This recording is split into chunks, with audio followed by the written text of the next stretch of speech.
potential for violence is very high. Whoa, man, I'm cool. It's up to Lieutenant Joe Kenda and his fugitive task force to capture them before they strike again. Authorities are looking for the two escapees. These are real convicts. They're very dangerous men. They do not want to go back to jail, and they could kill to avoid it. Then, a young mother is savagely murdered. It's a crime of passion. It's brutal. Police must determine if this was caused by a broken heart or an act of revenge. When people are betrayed in a relationship, all restraint leaves them. The Colorado Springs Police Department and all of its members are the thin blue line. It's a line between good and evil. And when good men and women stand up, evil has no chance. It's a gorgeous Sunday morning in Fremont County, just southwest of Colorado Springs. Fremont County is very pretty. It's a combination of foothills and a lot of pine terrain and beautiful red sandstone formations. Sunday mornings are quiet around there. People were at home having coffee, sleeping in after Saturday night, or in church. So not a lot of activity. Things are particularly quiet at the Fremont County Courthouse. We have a jail deputy escorting two prisoners, Raymond Price and Douglas Allward, to the courthouse law library so they can do some research on their investigation. Thank you. You're next. He uncuffed Allward first, and as he prepared to release Price's left hand, Okay. Relax. I should kill you. Let's talk about this. You want to talk about cop? Let's just relax, okay? using his keys, they were able to remove their irons, their leg irons, and their handcuffs. I hate pills. Understood. I got a little girl. Yeah, what's her name? Stacy. I'd like to get home to see her. Get down on the ground. Cuff him. Don't move. Let me do it. Let me finish him. We're not killing anybody. I told you that. Leave him.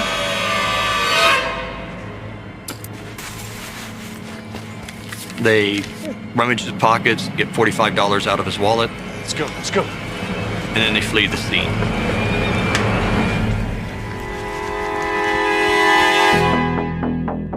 Two days later, on the north side of Colorado Springs, Lieutenant Joe Kenda is in the middle of a busy morning.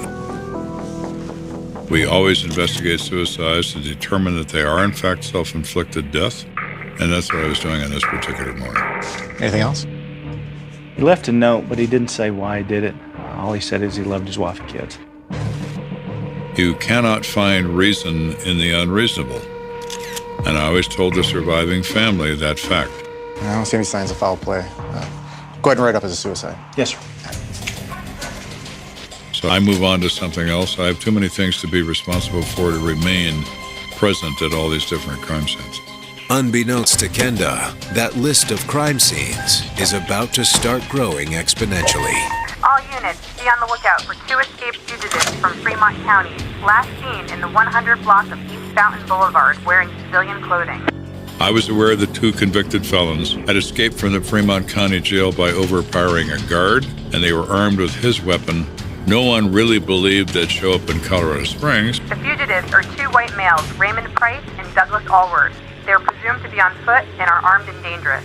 This is a Fremont County case, but it becomes ours when they are in our jurisdiction. I don't want to lose a citizen. We need to apprehend them as soon as is humanly possible. As the lieutenant in charge of major crimes, Lieutenant Kenda, dispatch. it falls squarely on Kenda's shoulders to apprehend the fugitives. Can I get an update on those fugitives? How do we know they're here? A young woman in her vehicle went missing in Fremont County 2 days ago. I'm informed that she has been found bound and gagged and terrified in her car on East Fountain Boulevard in Colorado Springs. The victim reported it was two prison inmates who kidnapped her. We have officers at the scene awaiting your orders. With the stakes this high, Kenda will need to pull resources from several units under his command. My job is to prioritize in the most efficient way possible my limited resources. Lieutenant Kenda, Sergeant Waters. I start advising my fugitive detective supervisor to take control of the perimeter search around that car. I want a 4-mile perimeter set up on that abandoned automobile. Make sure you search every car and building. Now that's a big circle, and there are lots of buildings, lots of businesses, lots of private homes. Yes, sir. We got men on the ground going door to door right now. The fugitive unit's sole purpose is to apprehend people wanted on arrest warrants. The last thing you want on your back is a fugitive detective, because he is going to find you, and he's going to do so pretty quickly. While Kenda races back to the station, local news networks alert the city's residents. 2 Fremont County Jail inmates overpowered and escaped from a guard there. Authorities are looking for the 2 escapees. Douglas Allward has a record of armed robbery.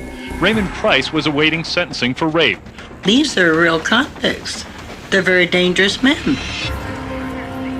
As word spreads throughout the city, one of Kenda's detectives arrives at the location where the kidnapping victim was found. The car was discovered near a mechanic shop on a small road in an out-of-the-way place. What do we got? The young lady was involved. She's on her way to Memorial Hospital. She's in stable condition. CSI is working on the car for fingerprints and pictures. This gentleman right here is the one that found her in the car this morning. Thanks. Yes, sir. Turns out he's a young man in his early 20s who works at the mechanic shop. So what happened here this morning? Well, I was just walking to work, and I passed by this parked car, and I thought I heard something from it, so I stopped to check it out. As he walked by, he heard strange sounds coming out of the car.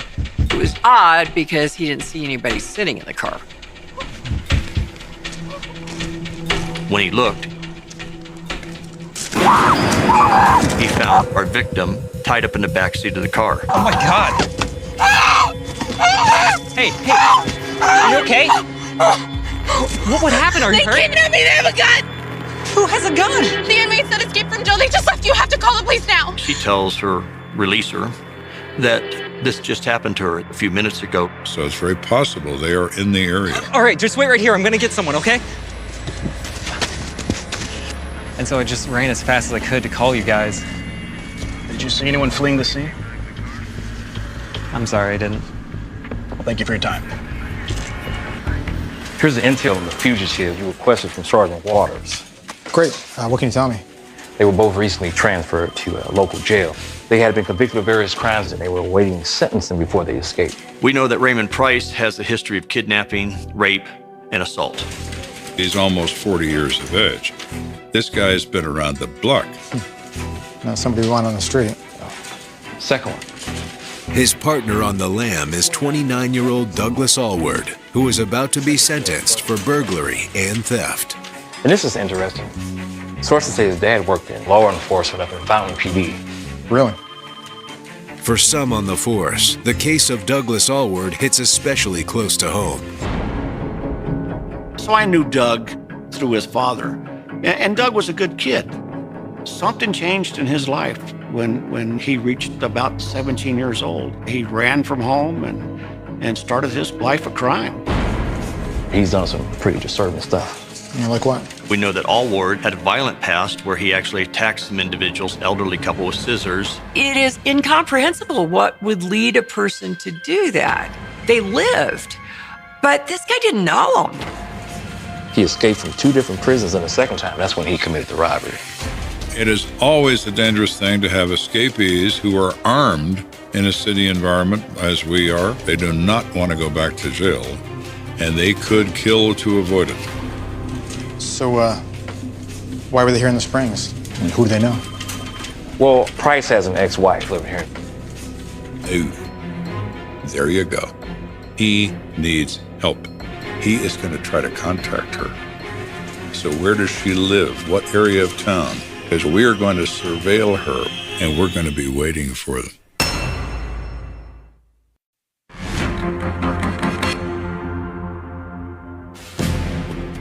19-year-old Tammy didn't make it into work Sunday morning in Canyon City.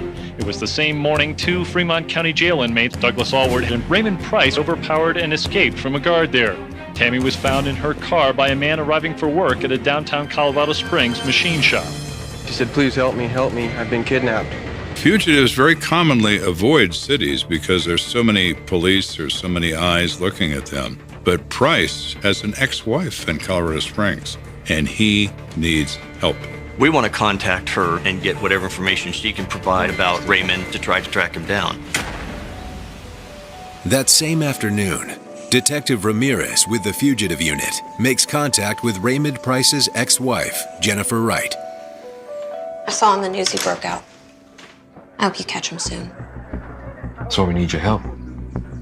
When we spoke with Jennifer Wright, we found out that she was very upset with him. Has he tried to reach out to you? No.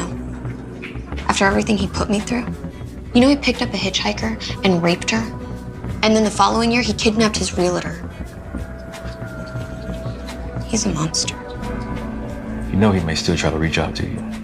Well, he should know by now it wouldn't do him any good. I wouldn't love to figure it out, that son of a bitch. She tells the officers she is willing to help the police bring him down. Well, okay. Please do. Thank you for your time. Even though Jennifer seems to be cooperating, Kenda and the Fugitive Unit aren't taking any chances. If she has helped him in the past, she will help him again. You trust no one? We wait and we watch. How you doing? Lieutenant Kenda, CSPD. Sheriff James, Fremont County Sheriff's Department. Thank you for your help on this one. Of course. It's very common in every state that agencies help each other as required. We all work together very well. Victim's been cleared by medical, but she's still very traumatized by the whole thing. They're hoping the kidnapping victim, Tammy Smith, can help them locate the fugitives. It was Sunday morning. I was going to work at the drugstore, but I was running late.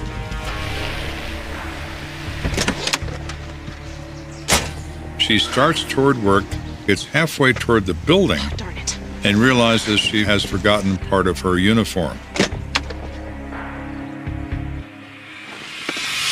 Screaming, I'll kill you. Get in the car! Don't hurt me. Please.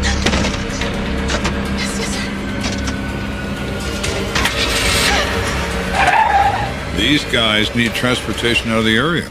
She becomes their ride. Which way? Stop crying right now! So where did they take you at that point? Deeper into the country. Okay. In the mountains. They actually took her up in the mountains west of Colorado Springs, up in Teller County. They're trying to figure out where they're going to go, what they're going to do, and where they're going to get money. According to Tammy, that's when her abductors' plans began to fall apart. Damn it! What is it? What's wrong? We're low on gas. Why didn't you tell us we're low on gas? I didn't realize it was so low. Raymond, just calm down, all right? We just need a new plan. They need money. They need a change of clothing. They need concealment. Got any money? $5. $5? Check her purse. Hold on, these cabins, these are mostly vacation homes. We can just break in and get what we need. Come on. They see this cabin. They see no cars. They see no activity. Go! Go! Open for business. They find clothing. They dress in civilian casual clothes. They find a little bit of food, which they eat.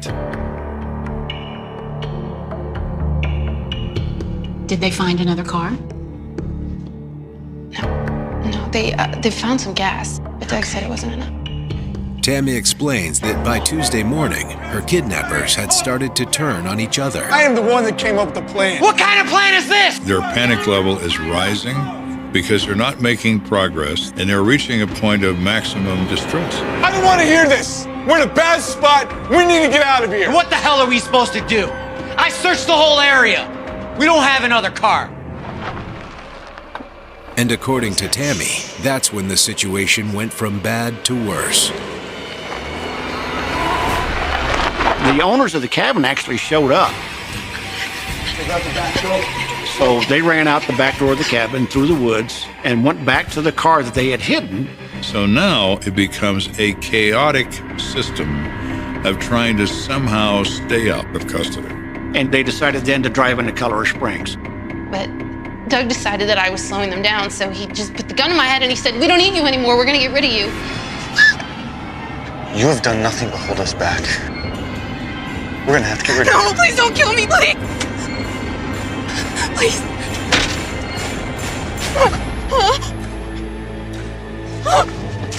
Get down. Stay down for 30 minutes. Don't make a sound, or I will kill you. Let's go.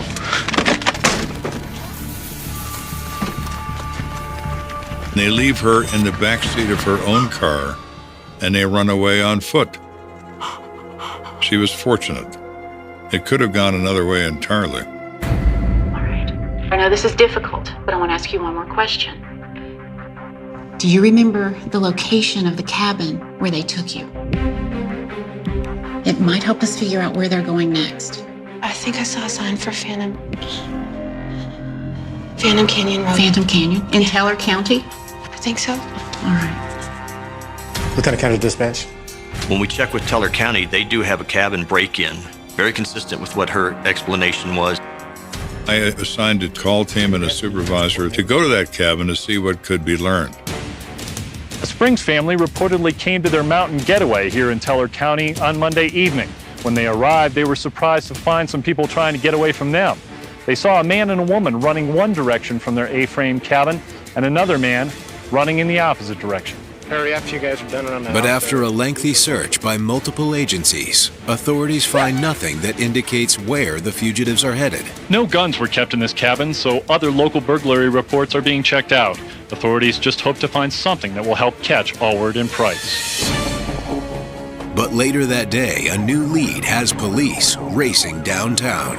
I was closing up my office to go home for the night, and a man came up behind me, he asked for my keys. When she hesitated, he lunged at her, threw her to the floor, tied and gagged her, took her purse containing her keys, and fled the building. Okay, can you describe him for me? There's a man from the news, Raymond Price. Are you sure? Beverly Stone explains that she's well aware of the escapees. She has seen their photos on TV, and she is convinced that the person that assaulted her was Raymond Price. Was he with anyone? When she was asked if Douglas Allward was with him, she replied no, she only saw Raymond Price. And can you tell me what make and model of car you have? 88 Blazer. It's blue. Okay. I believe that Allward and he probably argued about what they should do, and Allward went on his own, and now Price is on his own. Okay, sit tight. I'll be right back. This is really dangerous town. We got two fugitives that are no longer together that we have to find. 71. We do Labolo, be on the lookout. And we get that aired to every officer available, every agency in the immediate area get that information to. Within the hour, the bolo seems to pay off. A woman calls in on the tip line and reports that she's seen Raymond Price in the mall parking lot on Academy Boulevard. We respond a number of officers to that area immediately. That mall was then shut down. Every vehicle was searched as it was leaving, and it garnered a lot of news attention. Before coming to the Springs, They've already committed some very serious crimes, so the assumption is everyone in the area is probably in danger. We have some other information. Unfortunately, Raymond Price was not located there. We do feel that he still is in Colorado Springs area. It becomes a very frustrating, stressful time for these officers. As the sun sets over Colorado Springs, Kenda knows it's going to be a long night. It's getting late, but it doesn't make any difference. I'm obviously not going home. It's Kenda. As I reach my office, one of my fugitive detectives calls in and says, "Hey, we just got a call from Jennifer Wright, the ex-wife of Raymond Price." They're going to be meeting outside a bowling alley off Circle Drive. Did she say when? Within the hour. And she's agreed to help us. Definitely. She wants his ass locked up for good. Right away, our thought is we're going to saturate that bowling alley with undercover officers. In less than 15 minutes, the fugitive unit is in place at the bowling alley. That's her. We allow Jennifer Wright to enter the parking lot. We tell her to get out of her car. Good. She's following directions. We want the bait to be clearly seen. We have to assume that he's armed and willing to do anything to stay out of custody. She's risking her safety. We're trying to minimize that risk by being able to respond. There's a lot of adrenaline being pumped. You know that the potential for violence is very high. You're ready for whatever's going to happen. You have to hope for the best and prepare for the worst. Price appears out of the shadows. Okay, all hands on deck. Here we go.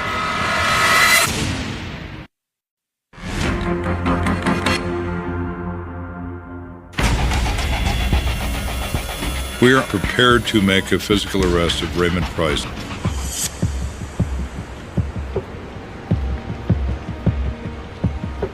Price approaches his ex-wife. Hi, Jen. Hey, Ray.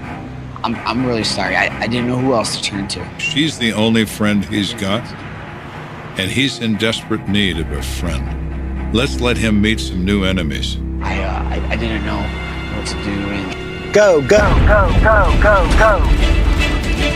Please get on the ground! Get down! Get on the ground! On the ground! Get down! They handcuff him, and the party's over. Raymond Price is no longer an escapee. He is an arrestee.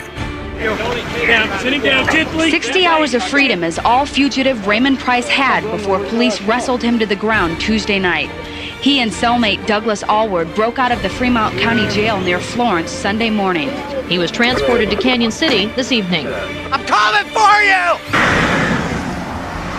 So it's been the end of a very long day. We have Raymond Price in custody. We are now focused on Mr. Allward. Why don't you send some guys over here and check that out? But I see no blips on our radar at the moment.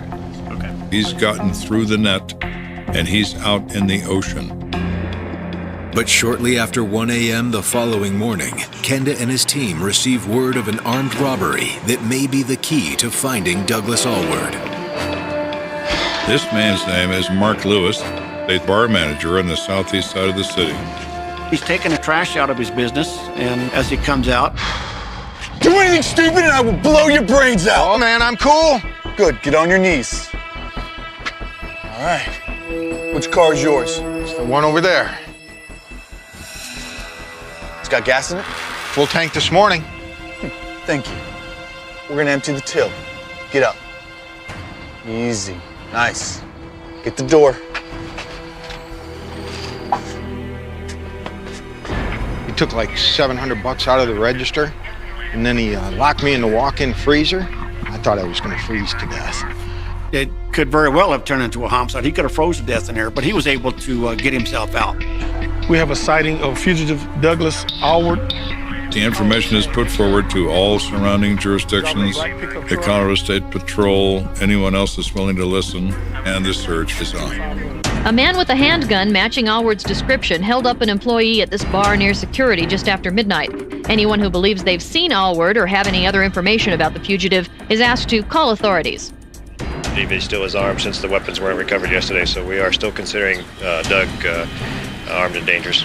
We now know for a fact that Douglas Allward is in this stolen vehicle running somewhere. We have no idea where. We make a notification to all surrounding states. It would take you about 2 hours to get out of Colorado Springs and down to Raton, New Mexico.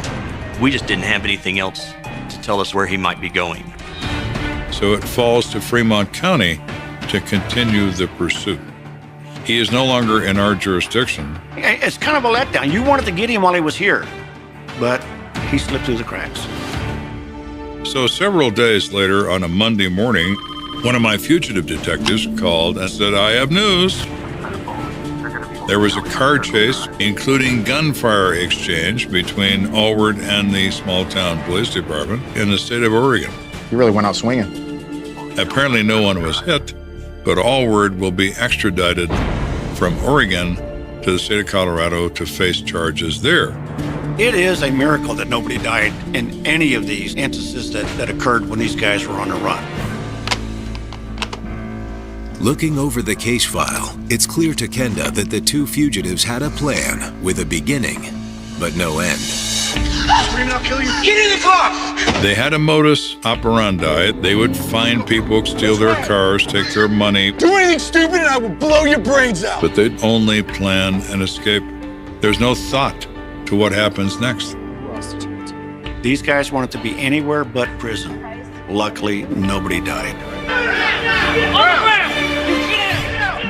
They chose not to kill anyone, but they're going to get punished for what they did. Ray Price appeared in court in the Springs today to be advised of the charges against him.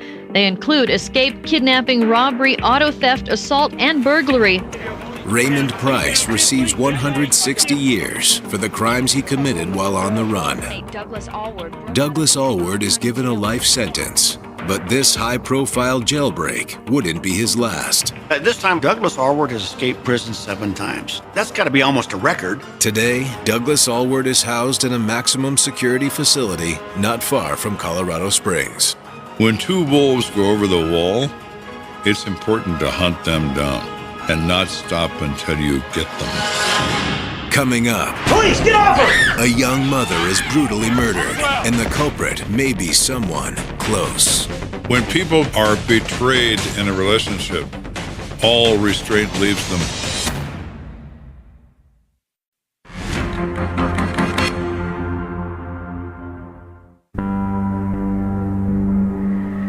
In the pre-dawn darkness, Colorado Springs patrol officers John O'Rourke and George Nima are responding to a disturbance call. I think that's it down there.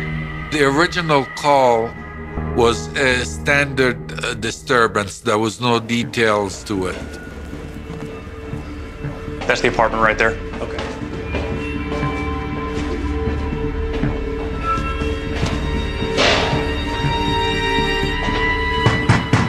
Police, open up! We could hear a woman screaming inside. Police, we're coming in! Police, get over! I got him. On the ground. Put your hands behind your back.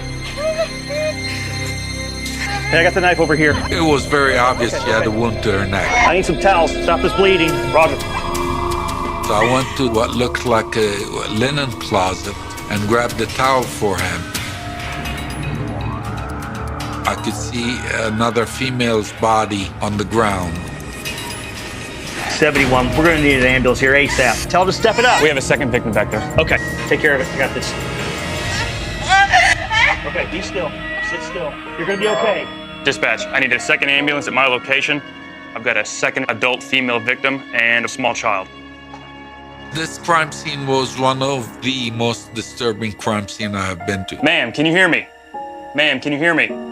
I was flabbergasted. Honey, can you stand up for me? I'm gonna go ahead and take you out of here, okay?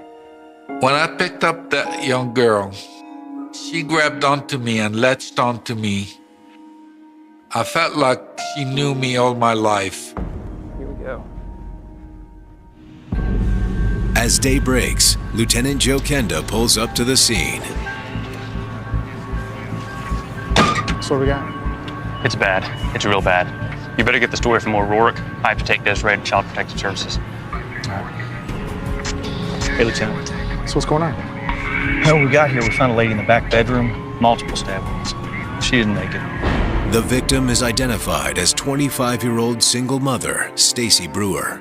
She was a very loving and giving mother. She worshiped Desiree. She loved people. She was very, very outgoing.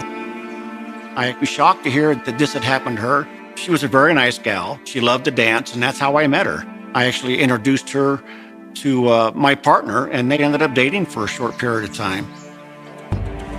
Any suspects? Yeah, the guy, Carl Parker.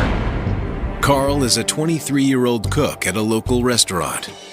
When we got here, we found 2 people in another room, man on top of a woman. That's Carl Parker and his wife, Ann. Any injuries? She's got a minor laceration on her throat. She's gonna be okay. How about the husband? He's fine. He is not hurt, but he's very, very distressed at the police, and they took him to the police station. And they all live here? No, this is Stacy Brewer's place. Let's take a look. The questions are obvious. It's 5 o'clock in the morning. What is this married couple doing in this woman's apartment? Kenda hopes the apartment itself might reveal some clues. Things are knocked over, pushed around. There's a lot of blood in the main room of the apartment. Did you recover any potential weapons? Actually, yeah. Hey, Trent, can you bring the knife over? Here you go, Lieutenant. Thanks. Police find the knife that they suspect is the weapon, a steak knife. We found it on the floor over here next to Ann and Carl when we got here. This is not a weapon brought here for the purpose of killing. Did you check the kitchen to see if it matches the set? Yeah, we did. Trent thinks this knife, though, came from these boxes. Oh, was Stacy moving? Not the best we can tell. The kitchen's still fully stocked. This property is obviously not Stacy Brewer's based on what's there. So whose property is this and why is it here? That we don't know. All right, let's check the bedroom. Yes, sir. Stand here on the left.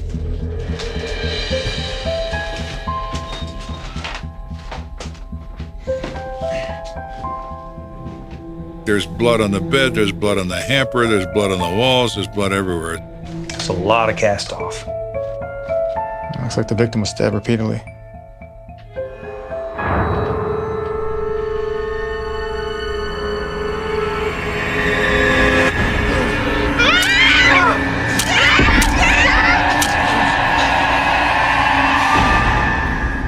It's a crime of passion. Somebody does something that really distresses the other person. They want to watch her die. So it's obvious. Whoever did this is going to have blood all over them. Do you remember what everyone was wearing when you got here? I mean, who had blood on them? Yeah, everybody had blood on them, but the two girls had nightgowns on. Carl had a t-shirt and pants. With so much blood shed in multiple locations within the residence, it's unclear who stabbed Stacy Brewer. But the blood-soaked nightgowns raise another question. So the two women are in sleeping attire, and Carl, the husband, is not. What's going on here? All right, I want all this taken into evidence and sent to the lab. If we get lucky, maybe we'll find a cast-off pattern on the clothes of whoever did the stabbing. Yes, sir. That evidence alone will identify our killer. If it's Ann Parker or Carl Parker, they're going to be able to tell us. Excuse me, Lieutenant. The manager of the complex is here, and he's outside. I want to speak to you. All right, take me to him. I'm ready to talk to anybody that knows about these people. Sir, this is our building manager. Hi, I'm Lieutenant Kenda. Aaron Stevens. Is it true that Stacy Brewer got killed last night? I'm afraid so. Man, that's just terrible. He explains that Ann and Carl Parker live upstairs from Stacy Brewer's apartment. What can you tell me about the Parkers? Not much, honestly. They were going to move out at the end of the month. I saw Stacy help him move some boxes out yesterday. All three of them seemed pretty tight. I think Stacy and Ann, they really got along good together. Stacy had not known Ann that long, but they got along well, and I would say they were good friends. Oh, I appreciate the help. Thank you. Thank you. Kenda wonders if Stacy, Ann, and Carl were such good friends. What could have led to the violent attack? To use the knife, you have to be within arm's reach of the victim, meaning you are very close and you can look them in the eye. Officer Harold to Lieutenant Kenda. Go for Kenda. Got your suspect Carl Parker down here, and he's claiming that there's a big misunderstanding. How so? Well, for starters, he says he's having an affair with Stacy. He then said to the officer, "I'm not going to go to jail for something my wife did, am I?" I'll be damned. Hell hath no fury like a woman scorned. And what greater scorn than have your husband lie down with your best friend?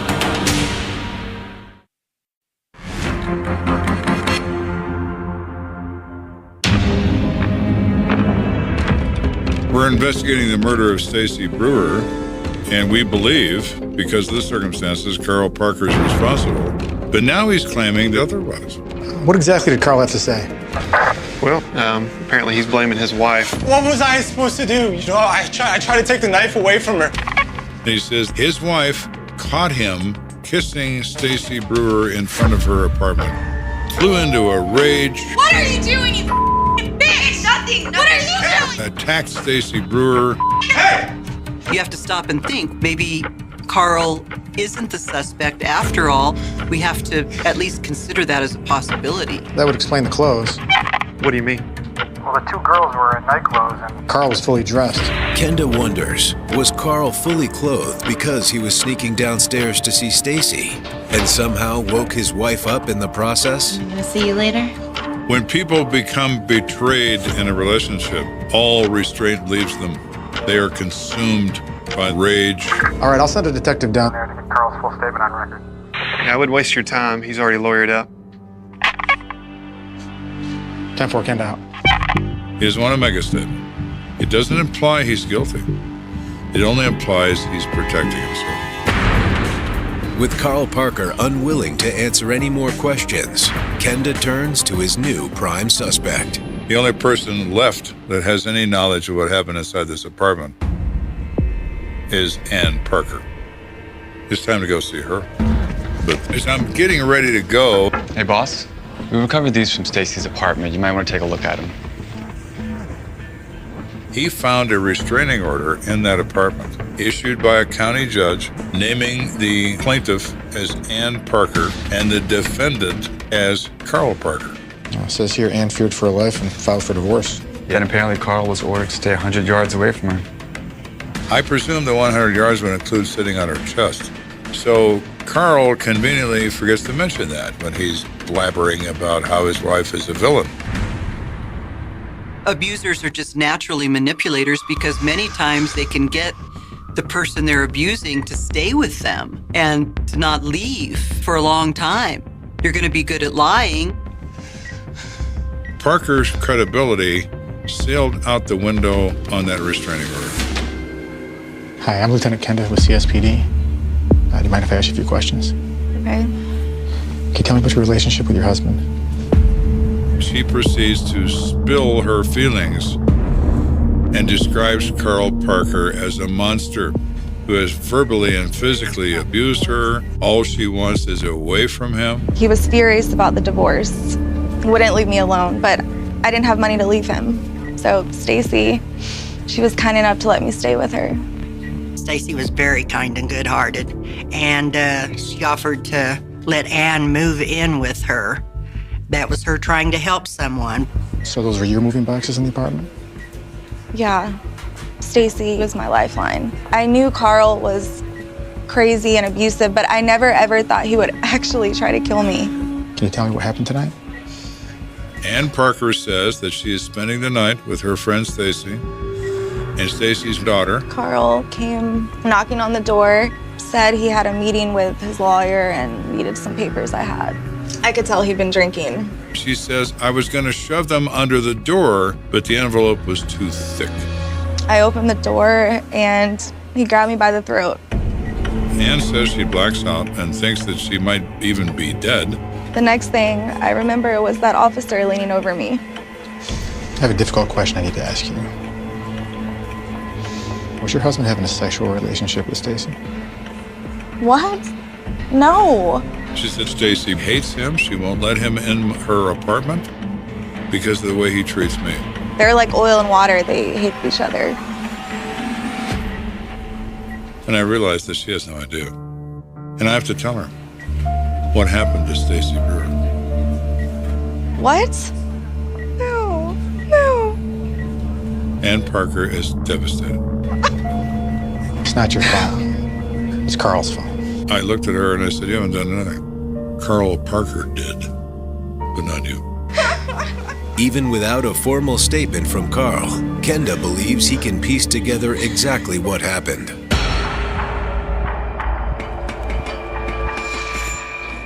He's furious about her filing for divorce. He's furious about being served with a restraining order, and he's furious that she's moved in with her friend.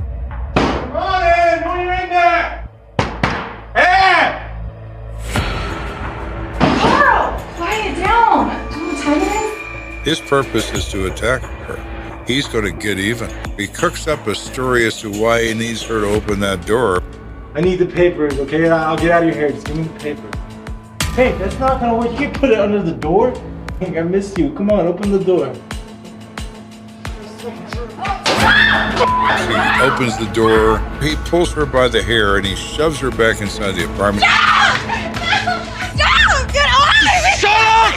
Shut up, you stupid bitch!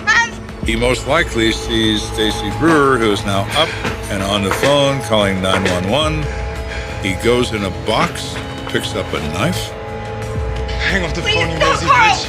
Hang up the phone! She's a mother. She's going to protect that child with her life if necessary. And he attacks her in that bedroom, in the presence of that child. What worse thing could there be? Carl comes back to finish the wife with that same knife. What are you doing? And is in the act of trying to do it Negative, Kane. That's corner. when the police forcibly enter Get off her! Get off her now! and physically arrest him. Hands behind her back. He would have killed her also had he not been interrupted. I think that Stacy's generosity led to her death. Carl not only destroyed my daughter's life, but he destroyed a family.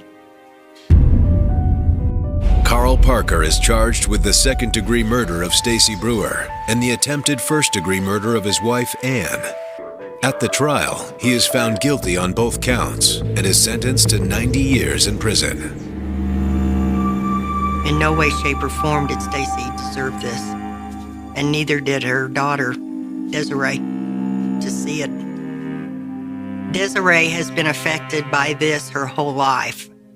But she talks about her mom all the time, and she said she feels her around her. You know, you're devastated. You're saying, why did somebody have to take this young lady's life? I miss Stacy with all my heart, and I love her very much. She didn't realize or understand that Carl Parker was operating out of the blackness of his heart, and it cost Stacy her life. It started with a single call late at night, the kind of call that made the thin walls of the sheriff's office feel suffocating. A neighbor, voice trembling, reporting a disappearance in a quiet cul-de-sac on the outskirts of Austin. No one had noticed anything unusual until that night. When the mailbox was overflowing, the dog had not barked, and the porch light burned dim and alone. Emily Hart, 22, gone. Just vanished. Her car was in the driveway, engine cold, keys on the kitchen counter, breakfast still half-eaten, coffee cooling in a chipped mug that bore her fingerprints.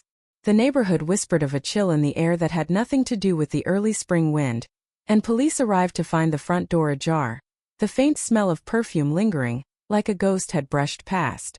The immediate investigation turned frantic.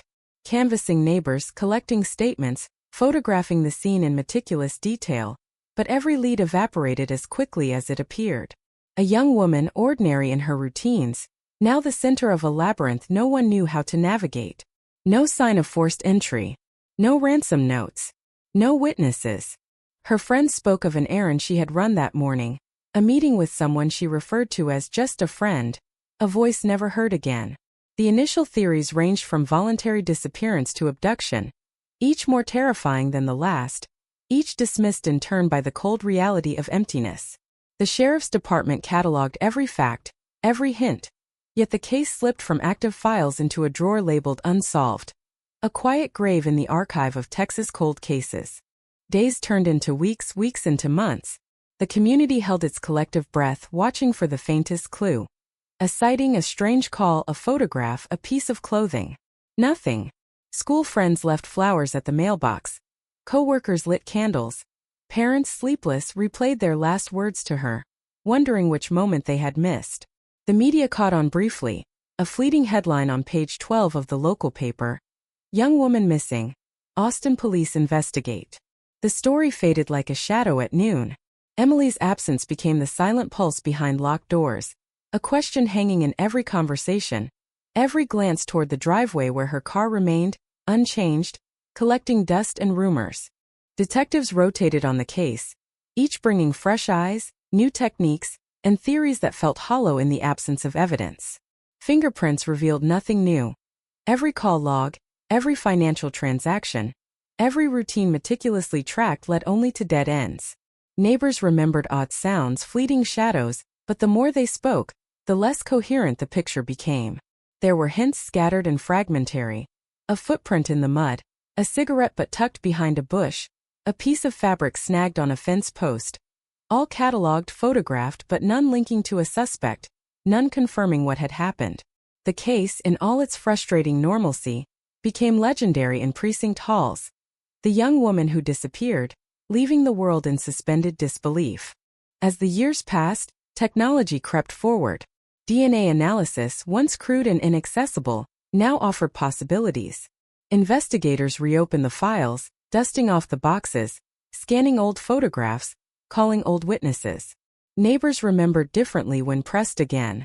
Recollections shifted under the scrutiny of new questions. Small contradictions emerged. A car seen in the neighborhood at odd hours, a stranger lurking at the edge of a block, whispers of a man who asked questions no one answered. But nothing congealed into certainty. Every lead raised more questions than it answered, weaving a fabric of suspicion so dense it smothered hope. Cold case boards in the station became shrines to frustration. Pins, strings, photos, all pointing nowhere, all echoing with the same empty refrain. Emily Hart vanished without trace. The emotional toll on the family was relentless. Her mother, once vibrant, haunted by the perpetual question of where Emily had gone, staring at a phone that never rang. Her father, silent, walking through the house as though expecting her to appear in the doorway, a ghostly echo of life that refused to return. Holidays passed with absent chairs, birthdays marked by photographs, and every day was a mirror of the one before. Anticipation, anxiety, despair. The community, too, lived with the unanswered. Friends avoiding the cul-de-sac, neighbors muttering theories over fences, strangers glancing at the empty spaces in the quiet neighborhood. Emily's disappearance became a lens, magnifying fear, suspicion, and the gnawing horror that some mysteries are meant to linger. Unsolved cases attract more than investigators, they attract obsession. Amateur sleuths, bloggers, true crime enthusiasts began poking at the remnants of Emily's life. Old letters scanned, diaries read between lines, social media posts analyzed for the subtlest clues, all dissected under the cold light of hindsight. The digital footprint offered fragments. A late-night email, a cryptic note about meeting someone new, a photo of her smiling at a place that no longer existed. Each discovery brought a surge of hope, then crushing disappointment. Every attempt to reconcile evidence with reality failed, reinforcing the sense that the truth was slipping just out of reach, hidden behind walls no one knew how to breach. Police, frustrated, returned again and again to the crime scene. Floorboards creaked, dust accumulated. Light through blinds traced shapes on the walls as if mapping the invisible movements of that day. Evidence bags collected, tagged, and stored, waiting for the day technology or luck might breathe life into the dormant mystery. Forensic experts revisited old photographs, enhancing, zooming, examining shadows, trying to spot what eyes long closed had missed. Patterns teased at meaning but dissolved under scrutiny, leaving only a landscape of absence, a cold canvas for a community unwilling to forget. And then, decades later, a breakthrough. Not dramatic, not cinematic, but precise, surgical. A cold lead reevaluated in the quiet of a lab, DNA compared to a database that had expanded far beyond what anyone in 1998 could have imagined. A match. A fragment of hair, stored in a plastic bag for 20 years, whispered a truth long hidden. The detective on the case, long retired but called back, felt the weight of years lift and press simultaneously. Exhilaration, terror, and disbelief tangled in a single heartbeat. Could this finally be the key? Could this bring Emily home?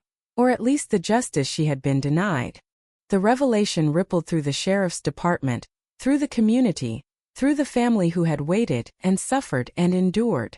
Arrests were made, statements taken, confessions whispered in sterile interrogation rooms, but the emotions of those left behind were raw, jagged, unrelenting.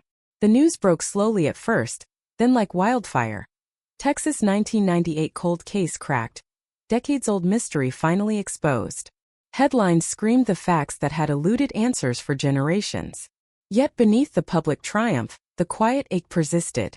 Emily's absence, the years lost, the silence of nights spent wondering, could never be fully erased. And as the media trucks pulled away, flashing cameras fading into the dusk, the cul-de-sac remained unchanged. The mailbox still bore the wear of time, the dog no longer barked at shadows, and the porch light glimmered like a distant memory. Yet the echoes of that day, the inexplicable void, the mystery that once froze a community in fear lingered. Even solved, even answered, the cold case left its mark. A chilling reminder that some disappearances do more than steal a life. They steal certainty, peace, and the comforting illusion that the world makes sense. The arrest sent shockwaves through the town, a small community where everyone remembered Emily Hart's face, her laugh, the way she tucked her hair behind her ear as she stepped out each morning. The suspect, someone they had seen but never truly known, was brought in quietly, escorted past the same streets that had once been silent witnesses. Rumors erupted instantly. Neighbors whispered in clipped tones over hedges, the local diner buzzed with speculation, and the school she had attended all those years ago held its collective breath. Questions flooded every conversation. How had this gone unnoticed for decades? Why now? And most haunting of all, why Emily? The police briefing was terse but filled with weight. Detectives, some gray-haired with lines carved from years of unsolved cases, presented the evidence with precision, each detail sharp and undeniable. DNA matches confirmed identities, timelines reconstructed with painstaking accuracy, and yet the human element, the why, the motive remained elusive. Friends of Emily, now grown, some with children of their own, listened in disbelief. Faces that had aged, voices deepened with years, but the shock was instantaneous, transported back to the fear and confusion of 1998. Memories once buried under the steady march of time resurfaced like ghosts demanding recognition. Every clue, every piece of evidence long forgotten in filing cabinets and dusty evidence rooms, suddenly had context. The cigarette butt, the footprint, the fragment of fabric, they were no longer meaningless fragments. They were threads weaving a tapestry of a crime that had seemed impossible to solve. The forensic team painstakingly re-examined each item, applying modern technology with the cold precision of a scalpel. Fingerprints that had once produced nothing now lined up, digital enhancements revealed angles previously unseen, and patterns emerged from chaos. The cold case, frozen for decades, began to thaw under the relentless pressure of science and persistence. Meanwhile, the suspect's background was dissected publicly and privately. Past misdemeanors, odd behaviors, neighbors' recollections of strange late-night encounters, all were examined through the lens of Emily's disappearance. Investigators traced every interaction, every movement, every connection in 1998. It was as if the town itself had become a living record, and the detectives were reading the invisible handwriting left on walls, streets, and memories. Old witnesses, some hesitant, some eager, came forward. They described moments that had seemed insignificant at the time. A glance from a darkened window, a car parked too long in front of a neighbor's house, footsteps on gravel at odd hours. Each memory, each recollection, was like a spark lighting up a shadowed room, revealing shapes that had once been invisible. The community's reaction was a mixture of relief and horror. Relief that Emily's fate was finally understood. Horror that it had been so close all along. Parents revisited their own children's routines with a sudden hyper-awareness, the innocence of a neighborhood fractured by the realization that danger had walked among them unnoticed. Friends, old and new, shared stories that painted a fuller picture of Emily's life, the vibrancy she carried, the plans she had made, the dreams that would never be fulfilled. Social media resurrected fragments of her existence. Photographs, diary excerpts, old yearbooks, and each post carried a quiet weight, a reminder that although the mystery was resolved, the loss was permanent. Detectives continued to unravel the timeline with painstaking care. Interviews were conducted, statements cross-checked, alibis scrutinized. The suspect's recollections were inconsistent, fragments of truth mingled with fabricated details, each inconsistency a foothold for investigators to press further. Surveillance records from 1998, re-examined with modern technology, revealed fleeting images previously dismissed, shadows on streets, cars parked at unusual hours, faces turned away from cameras. Every piece of the puzzle, once isolated, now fit into a broader, chilling narrative. The cold case was no longer an abstract concept. It was alive, vivid, horrifying in its clarity. Media coverage amplified every detail, turning the town's quiet anguish into a national story. Headlines screamed of breakthroughs and confessions, but the real story was subtler, haunting in its persistence. Emily's absence, felt for decades, had created a void in countless lives. Her family, her friends, her neighbors, even strangers who followed the story. Each revelation reopened wounds that had slowly scarred over, forcing everyone involved to relive the dread of her disappearance. Journalists scoured the past, uncovering inconsistencies in early reports, misstatements, overlooked witnesses, and misfiled evidence. Each correction, each clarification, underscored the complexity and the tragedy of cold cases, crimes that leave communities suspended in fear and memory, waiting for resolution that may never come. As the investigation progressed, new details emerged that added layers of complexity. The suspect's motives remained opaque, tangled in personal grievances, psychological patterns, and opportunities that had aligned with chilling precision. Forensic psychologists were called in to construct profiles, to understand behaviors that had evaded comprehension for decades. The interviews, intense and unyielding, probed for confessions, for slips of the tongue, for fragments that could illuminate the darkness of 1998. And slowly, carefully, pieces began to align, the why, the how, and the subtle, almost imperceptible signs that had been present all along. Emily's family, the center of this prolonged storm, faced the complicated mixture of closure and grief. Answers arrived with a double edge. Relief that truth had been found, anguish that the years of uncertainty could never be recovered. They walked through memories now filtered through newfound understanding, revisiting places, conversations, and decisions, always shadowed by the question of what might have been done differently. Friends returned to the neighborhood, some tentatively, some with trepidation, to witness the aftermath, to see justice executed, and to reconcile the youthful innocence lost to time and circumstance. Even as the legal proceedings unfolded, the town remained suspended in tension. Courtrooms, police stations, homes, and streets carried echoes of 1998, the residual anxiety of a cold case that had refused to die quietly. Every announcement, every piece of testimony, was magnified by years of anticipation and dread. The suspect's defense, strategy, and demeanor became part of the narrative, scrutinized not only by law but by the collective memory of a community that had waited decades for this moment. Each hearing, each piece of evidence presented in court, was layered with emotional weight, the invisible threads of the past interwoven with the legal processes of the present. And yet, despite the resolution, a haunting emptiness persisted. Even with justice appearing imminent, the absence of Emily, the daily routines interrupted, the years of wondering, the lost milestones, could never be fully reclaimed. The town, though vindicated by answers, bore the indelible imprint of fear and uncertainty. Neighbors remained vigilant, parents cautious, friends reflective, and the community as a whole forever altered. The cold case, though solved, served as a stark reminder that time can conceal truth, that even decades of silence cannot erase the shadow cast by one missing life.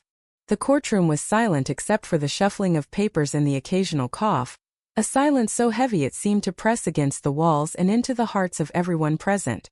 The suspect sat, calm on the outside, but the subtle tremor in his hands betrayed the weight of decades.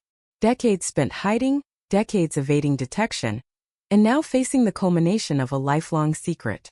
The prosecutor's voice cut through the stillness, sharp, deliberate, painting scenes of Emily Hart's last known moments, reconstructing a timeline that stretched back to 1998, filling gaps that had haunted families, friends, and investigators for years. Every word hung in the air, each syllable a hammer striking the collective memory of a town that had waited decades for justice. Witnesses took the stand one after another. Some had aged gracefully, lines etched into their faces by worry and sleepless nights. Others bore the exhaustion of years spent searching for closure. They recounted memories with precision and trembling emotion. A neighbor remembering the distant sound of a car at 2 a.m., a friend recalling the text message Emily had sent that morning, a colleague describing her laugh in the office just days before she vanished. Each testimony was a piece of a puzzle that had once been scattered and unreadable, now forming a horrifyingly clear image of that day. And yet, even as the narrative became coherent, the human toll was undeniable. The loss, the uncertainty, the silence endured for decades. Evidence was presented with clinical precision. Forensic experts described how a single hair, preserved in a plastic bag for 20 years, had finally led to a DNA match. Footprints, once dismissed as inconclusive, were now definitive. Photographs taken at the scene, enhanced with modern technology, revealed subtle clues missed by investigators in 1998. A shadow at the edge of the frame, a pattern in the dirt, a reflection in a window. Each item once overlooked, now screamed its significance. The courtroom leaned in collectively, witnessing a convergence of science, patience, and human tenacity. Cold case detectives, retired and called back, felt the weight of vindication but also the shadow of guilt. Could something have been done sooner? Could Emily have been saved if these clues were interpreted differently? The questions lingered unanswerable, casting long shadows over every victory. Outside, the town absorbed the news in waves. Local diners, once filled with idle speculation, now echoed with hushed tones of shock and sorrow. Schools held assemblies where teachers spoke gently, almost reverently, of the perseverance of the human spirit and the importance of vigilance. Streets that had remained quiet for years were alive with whispers, conversations dissecting the case, sharing memories, pondering motives. The media descended in force, cameras flashing, reporters scribbling furiously. Yet the community's own pulse seemed faster than any headline could convey. Emily's story was no longer just local gossip. It had become a cautionary tale, a testament to the hidden dangers lurking beneath the surface of ordinary life. Investigators continued to peel back layers of the past. The suspect's history was examined in excruciating detail. Past relationships, work routines, social interactions, moments of tension that had once gone unnoticed. Each thread revealed a pattern, a mosaic of opportunity and intent that had allowed the crime to remain undetected for so long. Detectives interviewed associates, old friends, neighbors who had drifted away, probing for details buried in memory, hoping to uncover overlooked signs. Slowly, the portrait of a methodical, calculating mind emerged, one that thrived in the gaps between observation and action. The community shuddered at the realization. Someone familiar, someone in plain sight, had been living among them, hiding in plain view while their lives were shadowed by fear and unanswered questions. The psychological impact on Emily's family was profound. Her parents, once frozen in the limbo of uncertainty, now faced the raw, unfiltered truth. Pain mingled with relief, closure with lingering grief. They were finally allowed to name a culprit, to confront the reality behind years of speculation. Yet the decades lost could never be returned. Her mother, sitting quietly in the back of the courtroom, traced her fingers along the edge of the pew, feeling the weight of every unanswered question that had haunted her nights. Her father, stoic but visibly tense, stared ahead, trying to reconcile the calm of decades spent waiting with the storm of revelations now unfolding. Every fact presented was a new wave, crashing against the fragile equilibrium they had maintained for so long. In parallel, the legal team built a case that was unassailable. Each element of evidence was cross-referenced, witness statements corroborated, timelines meticulously verified. The cold case file, once a dusty relic gathering neglect, had become a dynamic, living document, its contents scrutinized, tested, and validated. Prosecutors highlighted the painstaking work of the forensic team, emphasizing the patience and determination required to solve a case frozen in time. Defense attorneys attempted to exploit ambiguities, challenge recollections, and introduce doubt. Yet the overwhelming weight of decades of evidence and scientific certainty rendered most objections impotent. The courtroom became a theater of meticulous strategy, where past and present collided, and the truth, no matter how delayed, finally emerged with clarity and force. Throughout the proceedings, Emily's presence was palpable. Every photograph, every memory recounted by witnesses, every object presented in court bore witness to a life abruptly stolen. Friends, old and new, spoke softly, their voices carrying the resonance of grief long deferred. The small details, the way she walked, her favorite cafe, the notes she had left behind, became emblematic of the personal humanity lost to a crime that had remained unresolved for decades. In that silence, in the spaces between testimony, the community felt her absence as acutely as they had on the day she disappeared. It was a void no evidence could fully fill, a loss that no arrest could ever completely rectify. As the trial progressed, attention turned to the broader implications of the cold case. Journalists explored systemic failures, delays in the investigation, missed opportunities, and technological limitations of the late 1990s. Public discourse debated what might have been done differently, how police procedures, forensic capabilities, and community vigilance could be improved to prevent future tragedies. Yet amid the scrutiny, there remained a sobering acknowledgement that human error, circumstance, and time can conspire to obscure truth for decades. Emily's story became a touchstone for discussions about justice, perseverance, and the complex interplay between memory, evidence, and institutional response. The suspect, once hidden behind layers of secrecy and routine, was now fully exposed. His demeanor, alternating between composure and occasional flickers of unease, revealed the psychological toll of long-term concealment. Interrogations had unearthed confessions and denials, selective recollections and half-truths, all meticulously documented and analyzed. Investigators noted subtle patterns in behavior, micro-expressions, pauses, evasions, that hinted at the interplay between guilt and self-preservation. Each session brought incremental clarity, unraveling a narrative meticulously constructed over years of silence. The process was exhaustive, emotionally draining, and yet necessary to piece together the final chapters of a story that had begun decades prior in fear and uncertainty. For the town, the unraveling of the case provoked a mixture of catharsis and unease. Streets, once comforting in their familiarity, now carried the echoes of events long concealed. Conversations in cafes and parks often drifted to the past, to what had been missed, to the fragility of perceived safety. Community members who had long believed the disappearance to be an anomaly confronted the realization that danger can exist undetected, that ordinary life often masks extraordinary tragedy. The cold case's resolution, while providing justice, also magnified the latent anxiety embedded in shared spaces, turning every shadow, every unfamiliar figure, into a reminder of vulnerability and the impermanence of certainty. And yet, even as courtroom proceedings neared conclusion, there remained a lingering question, one that no forensic test, no testimony, no confession could fully answer. How did life continue in the shadow of a vanished presence? Families adapted, neighborhoods healed, memories endured, and the town moved forward. But the echoes of Emily Hart, the young woman who vanished one spring morning, continued to ripple through lives and streets alike, a haunting testament to the enduring power of loss, mystery, and the inexorable passage of time. The cold case, though cracked, had forever transformed those it touched, leaving an indelible mark on the collective consciousness of a community that had waited, watched, and ultimately survived. Even as the trial progressed, new revelations emerged from the shadows of evidence, turning what seemed like a closed narrative into an unfolding nightmare of details long buried. Detectives revisited Emily Hart's last known movements with an obsessive precision, tracing her errands, phone calls, and casual meetings that had once appeared mundane. Security footage, grainy and often overlooked, was enhanced with cutting-edge technology. Faces and movements previously indistinguishable became clear. The subtle gestures of a man lurking at the edge of a parking lot, a car parked too long on an unfamiliar street, the fleeting reflection of someone watching from a distance.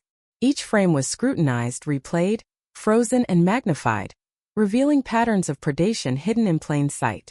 The breakthrough came unexpectedly, in the form of a witness long considered unreliable, a neighbor who had been hesitant to speak in 1998.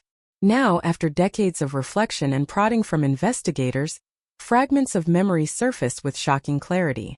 They described details so specific that forensic analysts cross-referenced them with physical evidence. A discarded glove near the cul-de-sac, a cigarette butt tucked behind a mailbox, the scuff of tire tracks in mud. What had once seemed insignificant, trivial even, became a roadmap, a silent testimony waiting for someone to listen. Detectives felt the familiar surge of adrenaline, tempered by years of caution. They had been burned before, by hope that dissolved into dead ends, yet this felt different. The pieces were converging. Emily's family was brought into this delicate process with care. The investigators, mindful of the trauma and years of unresolved grief, shared information cautiously, revealing the new evidence while shielding them from unnecessary brutality. For her parents, each revelation was both a relief and a torment. The truth had finally emerged, but the journey through decades of uncertainty left emotional scars impossible to erase. Their minds replayed the past with painstaking attention. The mornings Emily left for classes, the phone calls that never came, the laughter frozen in memories that refused to fade. Every small discovery in the evidence was a reminder of what had been lost, what could never be restored. The suspect, confronted with the new timeline, began to unravel. Interrogations intensified, combining psychological pressure with forensic proof. Detectives laid out every movement, every interaction, every inconsistency that had been quietly cataloged over 20 years. The walls of silence built over decades began to crack, confessions leaking through like water through a fissure. Patterns of behavior emerged, obsessive tendencies, meticulous planning, and an eerie patience, all indicating someone who had calculated each step, who had lived in parallel to the ordinary lives around him, hidden in plain sight. The court watched as the unthinkable past collided with the present, a man's entire history being stripped bare by evidence he had once believed irrelevant, long forgotten, invisible. Meanwhile, the town of Austin felt the pulse of revelation as if it were its own heartbeat. Streets that had once been familiar and safe became reminders of proximity to danger. People whispered across fences in coffee shops at grocery stores. Fragments of old memories resurfaced, faces recalled, times reimagined. The media amplified every detail, broadcasting not only the evidence and confessions, but also the shock and disbelief rippling through the community. Public reaction was a mixture of vindication and horror. On one hand, Emily's story finally had resolution. On the other, the realization that a predator had lived among them undetected for decades left an enduring chill. Every item of evidence was re-examined under the unforgiving light of modern technology. Fingerprints long catalogued as inconclusive were now definitive. DNA, once impossible to analyze, matched definitively to the suspect. Objects that had collected dust. Emily's personal items, fragments of her clothing, the remnants of footprints, were meticulously reconstructed into a timeline, a map of the final hours of her life. Investigators described the moments with surgical precision, but the human element, the fear, the panic, the violation, reverberated silently through the courtroom and the town. Every analysis carried the weight of years lost, the emotional resonance of a family deprived of answers, the terror of a community that had unknowingly shared space with someone capable of such calculated cruelty. The psychological impact on the suspect became evident. Analysts noted patterns of anxiety, avoidance, and subtle admissions of guilt. Even in moments of apparent calm, micro-expressions betrayed internal conflict. As questioning continued, he provided partial confessions, fragmentary explanations, and reluctant admissions, each calibrated to protect his narrative while hinting at the undeniable truth. The detectives, trained to recognize deceit, noted inconsistencies with meticulous care. Each lie unraveled under cross-examination, slowly revealing the mechanics of a crime executed with deliberate attention to detail and careful concealment. Outside the walls of justice, the town grappled with its own sense of closure. Residents revisited the cul-de-sac where Emily's disappearance had begun, observing subtle signs they had ignored for years. Overgrown hedges, cracked sidewalks, mailboxes that bore the marks of forgotten hands. Parents walked children along familiar routes with a heightened sense of awareness. Neighbors reconnected, sharing memories and conjectures in hushed tones.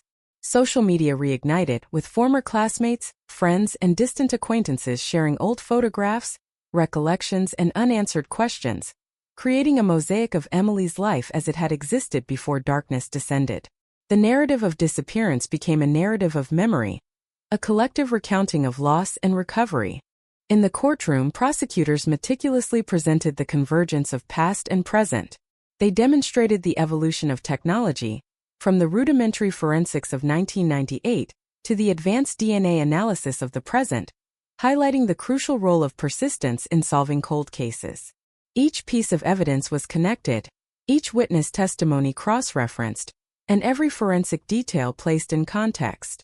The courtroom became a theater of revelation, where decades of silence were transformed into testimony, the invisible threads of a vanished life made visible for the first time. Emily's friends, once passive participants in her story, now found themselves central to the narrative. They recounted shared experiences, minor details now magnified by the weight of tragedy. Conversations and emails once considered trivial were re-examined. Minor inconsistencies in timelines revealed themselves as pivotal clues. The human dimension, previously overshadowed by missing persons reports and forensic data, regained prominence. The emotional resonance of these accounts provided insight into Emily's life, her routine, her personality, and the human connections that had been irrevocably severed by her disappearance. Finally, the culmination of evidence, testimony, and psychological analysis led to a series of revelations that shocked even seasoned investigators. The suspect's motives, once obscured by decades of silence, were partially uncovered. A mixture of personal grievance, obsession, and opportunity. Investigators reconstructed Emily's final hours with chilling clarity, revealing the meticulous planning and predatory behavior that had allowed her disappearance to remain undetected for so long. The courtroom was wrapped with attention as the narrative unfolded, each fact amplifying the horror and the inevitability of the resolution. Yet even in this crescendo of discovery, there remained a haunting undercurrent. Justice, though achieved, could not restore what had been lost. Emily's absence continued to resonate in her family's quiet home, in the streets she once walked, in the memories of friends and neighbors. The cold case finally cracked, left behind not only answers but also the enduring shadow of a life interrupted, a community forever marked, and the chilling reminder that time can conceal truths long buried. The echoes of 1998 reverberated in 2023, a testament to patience, persistence, and the haunting power of absence. The moment the verdict was announced, a collective gasp seemed to ripple through the courtroom, a sound that carried decades of fear, doubt, and longing. Guilty. Two simple words, yet heavier than any sentence, heavier than any report, heavier than the passage of time itself. The suspect lowered his head, the weight of truth settling like a stone in his chest, decades of secrecy finally colliding with justice. Families of victims past and present felt the resonance, understanding that the long arm of the law had finally reached across the years, across uncertainty, across silence. The room felt simultaneously exhaled and suffocated, a paradox of relief and lingering dread. Outside, the town reacted in waves. Residents, many of whom had lived in quiet apprehension for decades, poured into streets, cafes, and homes, discussing the verdict with a mixture of astonishment and validation. Parents whispered warnings to their children with a newfound intensity, neighbors revisited old conversations and moments, and the local media broadcast every detail, replaying evidence, witness testimonies, and expert analyses. Headlines splashed across screens. Decades-old cold case solved. Emily Hart's disappearance explained. Justice at last after 25 years. The air felt electrified, as if the collective memory of the town itself had been awakened, buzzing with the acknowledgement of what had once been concealed. Inside the courtroom, the legal process moved with precise deliberation. Prosecutors recounted the timeline, step by meticulous step, highlighting the painstaking work that had turned seemingly insignificant details into irrefutable evidence. Every fingerprint, every hair, every trace of DNA was presented in sequence, accompanied by the enhanced visuals and forensic reconstructions that allowed jurors, observers, and the public to follow the events with clinical clarity. The defense attempted to challenge minor inconsistencies, but the weight of decades of corroborated evidence proved unassailable. Each objection fell flat, each attempt at casting doubt dissipated under the relentless scrutiny of science and testimony. For Emily's family, the courtroom experience was both cathartic and torturous. Every revelation was a wave crashing against the shore of memory, dredging up emotions that had been buried under years of uncertainty. Her mother, hands clenched tightly in her lap, felt a mix of vindication and grief, a sense of relief laced with the sharp sting of the years lost. Her father, silent but tense, grappled with a complex amalgam of sorrow, pride, and lingering anger. They had waited decades for truth, and now finally the answer had come, but the cost of waiting, years of sleepless nights, endless speculation, and emotional erosion, could never be reclaimed. Each fact presented in court was a double-edged revelation, a confirmation of justice and a reminder of irreplaceable time stolen. The media coverage amplified every dimension of the case. Television stations replayed evidence clips, digital platforms posted timelines and interviews, newspapers recounted witness statements and police reports, and social media became a forum for collective reflection. Every detail was scrutinized, every decision questioned, every emotional response dissected. Yet beyond the public spectacle, the human story. Emily's life, her routines, her personality, the small gestures that had once seemed ordinary, resonated with an intensity no headline could fully capture. Friends and former classmates shared photographs, emails, and recollections, transforming public news into a living archive of memory, grief, and testimony. Meanwhile, investigators continued to finalize reports, documenting every step of the breakthrough. Cold case files were updated, evidence cataloged with new precision, and forensic data preserved for historical and legal purposes. Analysts explained the significance of emerging technologies, how DNA, once rudimentary and unreliable, had evolved into a tool capable of unraveling mysteries thought permanently frozen. The narrative of Emily Hart's disappearance became not just a case study in criminal investigation, but a demonstration of persistence, patience, and the evolution of forensic science over decades. The town watched, realizing that modern tools, combined with human determination, had finally pierced the veil of silence that had loomed over them for a generation. The suspect, confined now by both legal custody and the undeniable weight of evidence, underwent psychological evaluation. Experts noted long-suppressed guilt, behavioral patterns indicative of obsessive planning, and subtle admissions that only emerged under intense questioning. Each session peeled back layers of deception and misdirection, revealing the methodical orchestration of a crime that had once seemed random. In these quiet moments, the sheer scale of the years-long concealment became evident. A life hidden in plain sight, orchestrated with care and precision, leaving the community and investigators alike stunned at the audacity and patience required. For the community, the aftermath was both sobering and reflective. Streets once associated with fear and disappearance regained a fragile sense of normalcy, but shadows of memory lingered. Neighbors who had once avoided certain blocks now walked them cautiously, recounting old conversations and moments, interpreting them anew in light of the truth. Parents warned their children with newfound vigilance, recalling that the extraordinary danger had existed silently among the ordinary. Conversations in coffee shops, grocery stores, and schools revisited the story repeatedly, a mixture of relief and disbelief permeating each retelling. The resolution of the cold case had restored a measure of justice, yet it had also crystallized the lingering vulnerability inherent in everyday life. Legal proceedings continued with meticulous care. Sentencing hearings outlined the depth of the crime, the planning involved, and the enduring impact on Emily's family and the community. Prosecutors emphasized the importance of closure, of setting a precedent for persistence in cold cases, and of recognizing the emotional toll on victims' families. Defense counsel acknowledged evidence that could not be contested, while attempting to humanize the accused, though the weight of proof was overwhelming. Each statement, each cross-examination, and each legal maneuver contributed to a final understanding of the crime's scope, the suspect's culpability, and the broader societal lessons inherent in decades-long investigations. In tandem, Emily's friends and acquaintances processed the revelation in intimate ways. They revisited photographs, letters, and tokens of memory, reconstructing fragments of a life interrupted.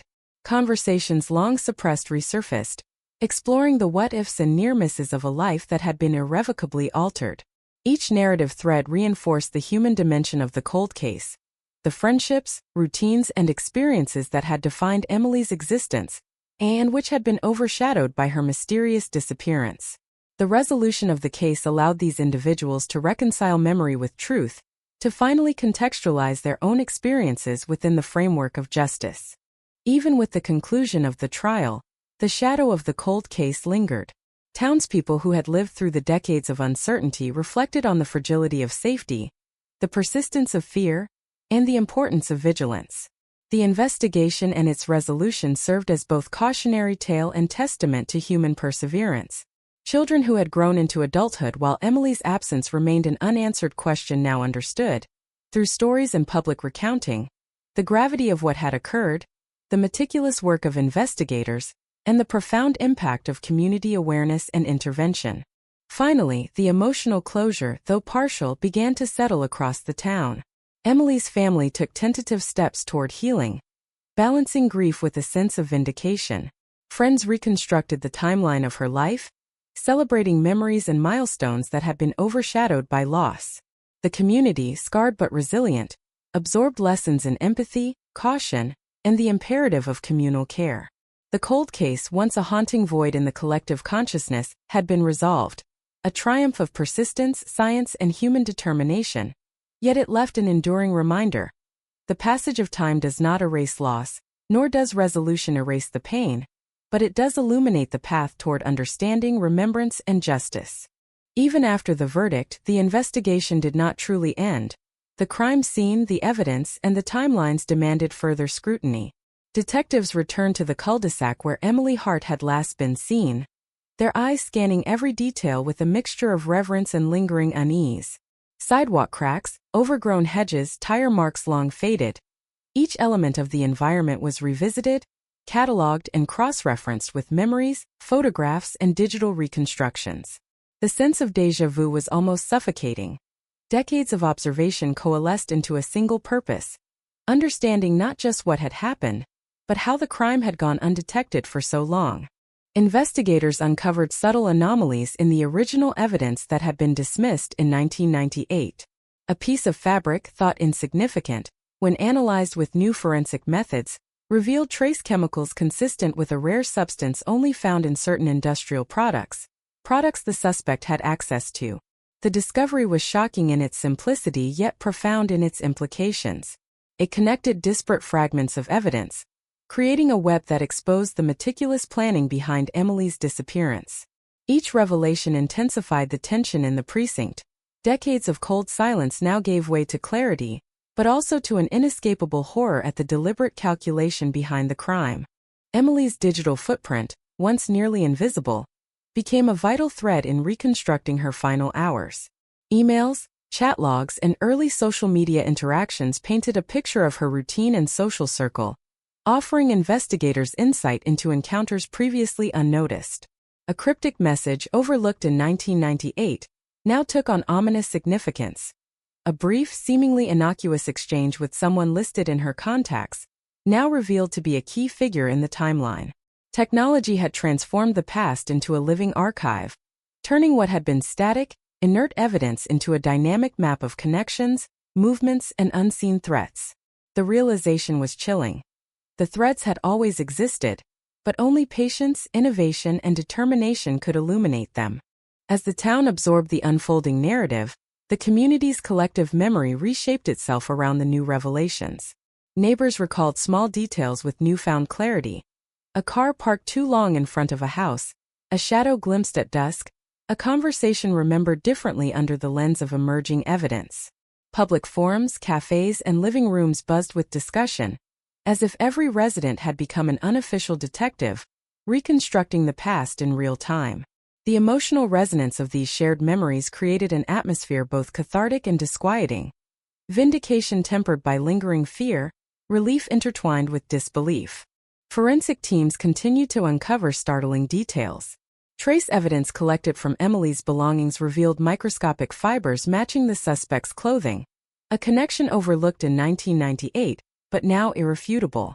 Blood spatter analysis, revisited with modern software, allowed reconstruction of movement and positioning, confirming aspects of the suspect's confessions and timelines. Investigators marveled at how small, seemingly meaningless fragments could tell a story decades later. Each discovery reinforced the narrative of meticulous planning, cold calculation, and exploitation of human oversight, a sobering reminder of the complexity and subtlety inherent in criminal behavior. The suspect's interrogations grew increasingly intense. Detectives, armed with new evidence, pressed relentlessly. Behavioral analysts observed minute signs of stress, micro-expressions, fleeting glances, subtle shifts in posture, all revealing cracks in a carefully constructed facade. Confronted with irrefutable evidence, the suspect's narrative faltered, yielding fragmented admissions. Each confession revealed layers of deception previously hidden, exposing not only actions but intentions, psychological patterns, and motivations. The community watched, riveted and horrified, as the human face behind decades of unanswered questions emerged, tangible and disturbingly calculated. Emily's family, already reeling from trial proceedings, experienced a resurgence of both anguish and relief. Every newly uncovered detail painted a clearer picture of her final moments, terrifying in its precision, yet offering the solace of understanding. Parents revisited memories through this new lens. The errands she had run, the people she had interacted with, the mundane moments now revealed as critical junctures.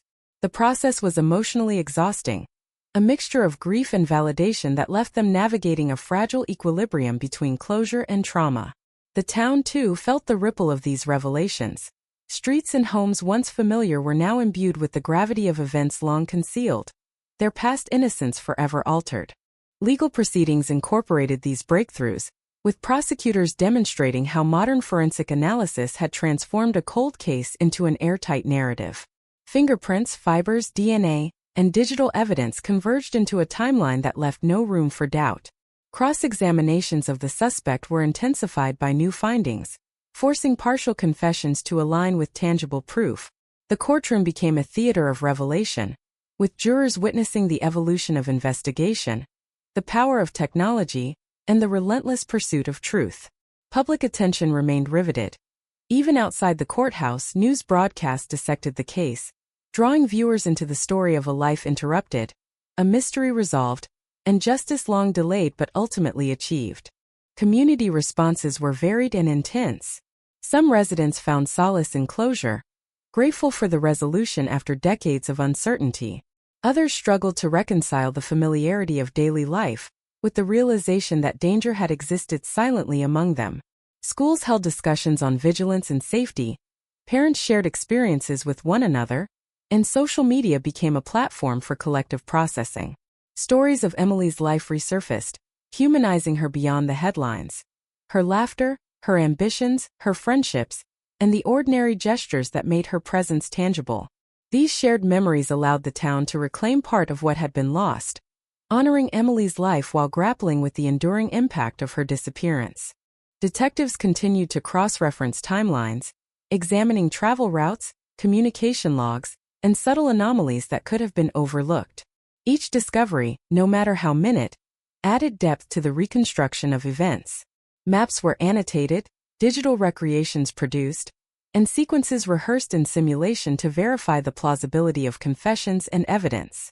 The process was methodical and exhausting, yet every step reinforced the truth that patience, rigor, and attention to detail could overcome the obfuscation of decades.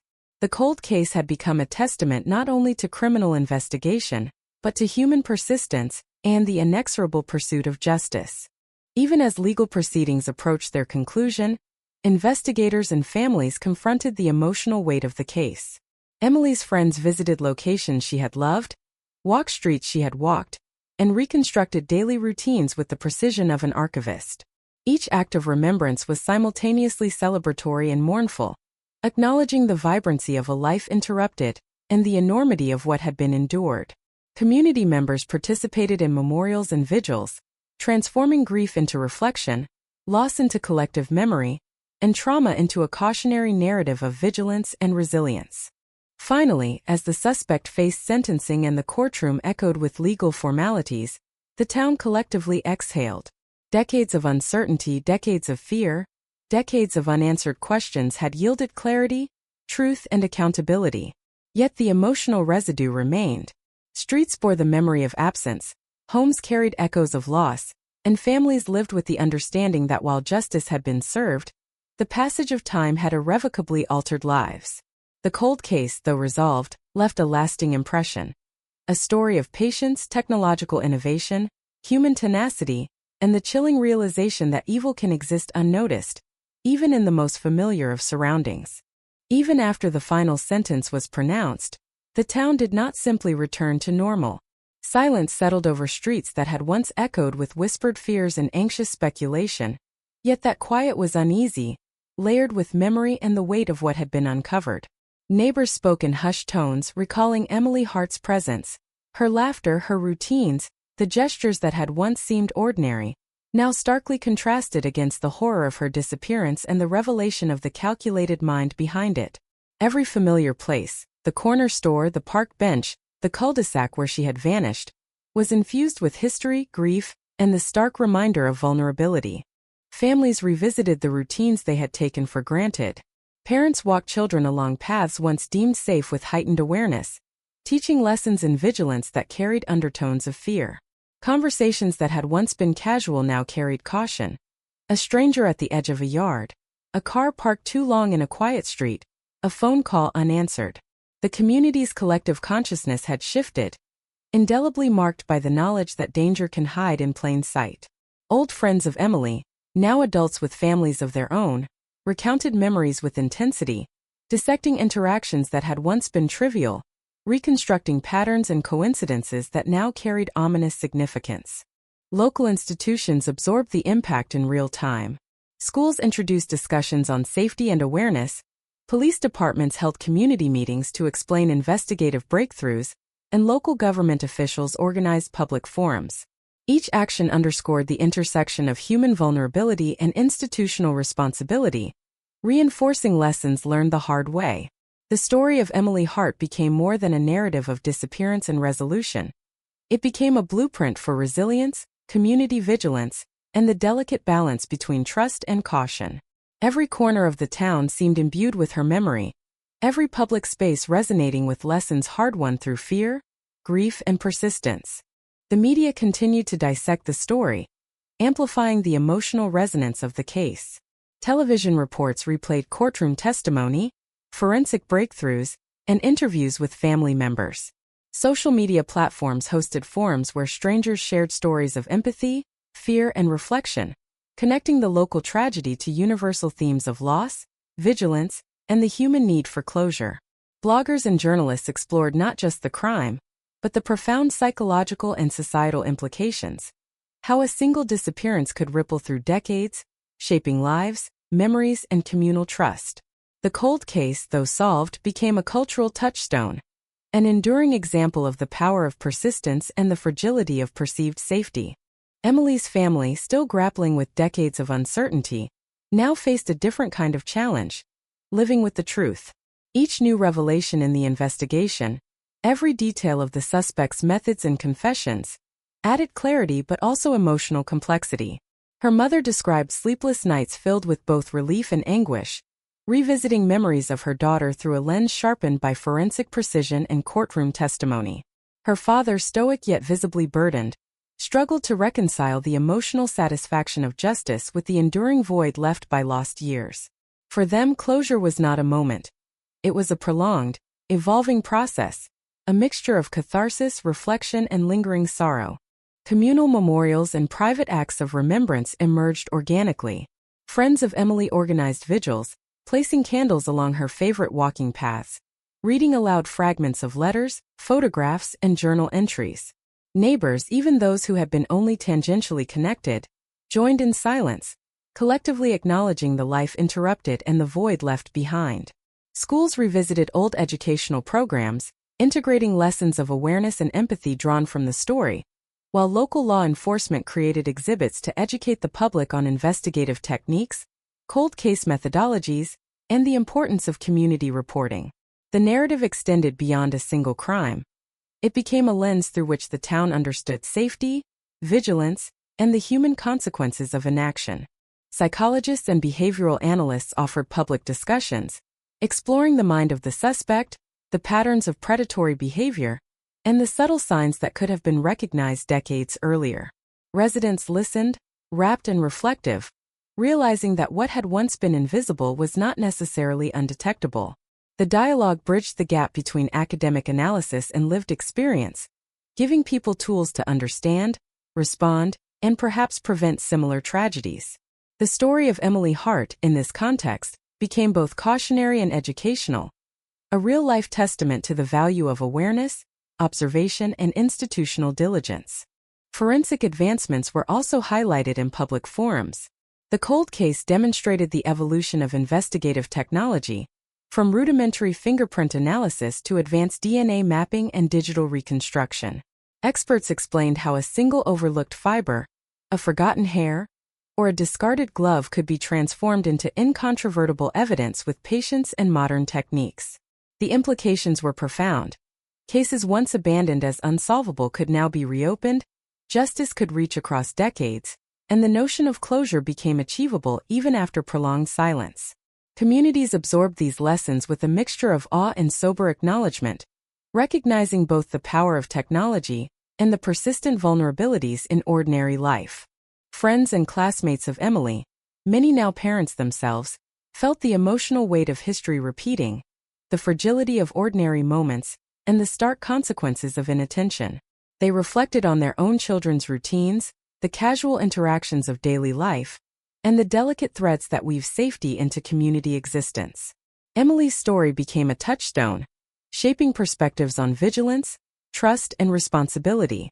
Conversations over coffee, in living rooms, and along neighborhood sidewalks often returned to her memory, transforming grief into communal awareness, personal reflection into collective insight. The cold case, though legally resolved, continued to shape behavior, expectations, and attitudes in tangible ways. Even as the legal and emotional processes unfolded, the town continued to feel the shadow of absence. Places once familiar were now imbued with memory and loss. The park where Emily had played, the library she frequented, the streets she walked. Each step taken by residents became a reminder of what had been endured, what had been overlooked, and what vigilance could prevent in the future. Memorials, plaques, and educational initiatives ensured that her memory remained tangible, a presence woven into the town's ongoing narrative, a quiet insistence that loss, awareness, and justice are inexorably linked. Yet, amid the sorrow and reflection, there was also resilience. Community members organized support groups, connecting families affected by disappearance, sharing strategies for coping with uncertainty, and building networks of vigilance and empathy. Educational programs expanded, and law enforcement encouraged proactive communication between citizens and officials. The story of Emily Hart, while tragic, became a catalyst for communal growth, awareness, and mutual care, demonstrating that even in the shadow of devastating loss, a community could adapt, learn, and rebuild its sense of security. The psychological imprint of the cold case endured as well. Residents reported heightened awareness, minor anxieties about routine, and subtle behavioral shifts designed to mitigate risk. These adaptations, born of fear and reflection, were a testament to the profound effect a single unresolved crime could have on communal psychology. Discussions in town halls, therapy groups, and classrooms often revolved around the balance between normalcy and vigilance, the ways in which trauma is inherited socially, and the enduring importance of acknowledging both fear and responsibility. Emily's absence had left a mark, but it had also generated a collective resilience, a shared commitment to memory, justice, and awareness. Finally, the narrative extended beyond the town itself. Media coverage, academic analysis, and public discourse amplified the lessons learned, connecting Emily Hart's story to broader societal concerns about missing persons, cold case investigations, and community responsibility. Her life, once abruptly interrupted, became a symbol of perseverance, of investigators, families, and communities determined to uncover truth despite the passage of decades. The story resonated far beyond Austin, influencing public policy discussions, inspiring cold case reexaminations in other regions, and serving as a vivid reminder that even in the most ordinary of places, extraordinary human resilience can intersect with tragedy, shaping a narrative that endures, informs, and warns. The suspect's past, once a vague silhouette behind decades of silence, began to crystallize under the relentless gaze of investigators. Every routine, every interaction, every minor quirk was re-examined for patterns, behaviors that had previously seemed innocuous now revealed as calculated, deliberate. Psychologists dissected his actions, the meticulous planning, the long-term concealment, the compartmentalization of guilt. Each detail became a window into a mind conditioned by obsession, patience, and a chilling capacity for foresight. Even his casual habits, the routes he took, the people he trusted, the daily schedules he maintained, now read as strategic moves in a decades-long game, an intricate puzzle that had remained invisible until persistence, technology, and luck aligned. Detectives reconstructed his movements with painstaking precision. From the moment Emily Hart left her apartment, they traced each footstep, each vehicle, every possible encounter. Security footage, long ignored, was enhanced, revealing shadows that seemed to linger, cars that paused inexplicably, and glimpses of a figure observing from the periphery. These details, when layered against digital records, witness recollections, and physical evidence, painted a portrait both horrifying and methodical. The realization that the suspect had orchestrated the disappearance with such subtlety left the town and investigators alike grappling with disbelief. How could decades of normal life coexist with the quiet orchestration of terror? Emily's digital and physical footprints converged into a single undeniable narrative. Phone records, emails, and casual correspondence, once considered trivial, aligned with forensic evidence to reveal moments of contact, patterns of surveillance, and precise opportunities exploited by the perpetrator. Investigators were struck by the sophistication. He had monitored routines, anticipated responses, and manipulated circumstances, all while maintaining a facade of ordinary existence. The depth of foresight and control was almost incomprehensible, a psychological puzzle layered with strategy, patience, and a chilling absence of empathy. In court, the revelation of these psychological insights heightened the drama. Experts testified to the deliberate planning and cold calculation, explaining to jurors how each behavior, each oversight, each interaction fit into a larger schema. Witnesses recounted minor details with renewed significance. A shadow glimpsed in a neighbor's yard, a car idling too long, a casual greeting now contextualized within a sinister framework. Every fragment of memory, every overlooked clue, suddenly coalesced into a coherent and terrifying mosaic. The courtroom absorbed the weight of decades, a living chronicle of observation, deception, and the inexorable march of time toward truth. Outside, the community absorbed the revelations in waves of shock and reflection. Residents walked familiar streets with heightened awareness, revisiting places that had been mundane and ordinary, only to discover the latent traces of danger that had gone unnoticed. Parents reflected on routines, neighbors reconsidered past interactions, and friends reconstructed experiences with the sobering realization that even the most familiar environment can harbor concealed threat. The story of Emily Hart became a mirror for collective consciousness. A warning, a lesson, and a testament to the vigilance required to navigate a world where appearances can be deceiving. The suspect's confessions, partial and fragmented, filled gaps that evidence alone could not explain. Each admission revealed the interplay of control, obsession, and opportunity. Investigators documented his behavior meticulously. The careful concealment, the calculated timing, the psychological manipulation. These revelations, presented in court and analyzed by experts, created a chilling tableau. A life hidden in plain sight, orchestrated with precision, and designed to exploit human blind spots. Even as jurors absorbed the narrative, the public outside followed with rapt attention, drawn to the intersection of psychology, technology, and the inexorable pursuit of justice. Emily's family confronted the final chapters of the story with raw emotion. Each revelation brought clarity but also an avalanche of grief. They learned not only the sequence of events, but also the subtle manipulations that had allowed the crime to remain unsolved for decades. Her mother recounted sleepless nights replaying interactions, her father traced every missed opportunity for intervention, and both grappled with the duality of relief and enduring sorrow. The courtroom became a crucible of emotion, merging the objective precision of law with the visceral, human impact of loss, absence, and discovery. Investigators continued to unearth small but significant details. Fingerprints long considered inconclusive, fibers reanalyzed under modern techniques, and traces of chemicals that illuminated previously hidden movements.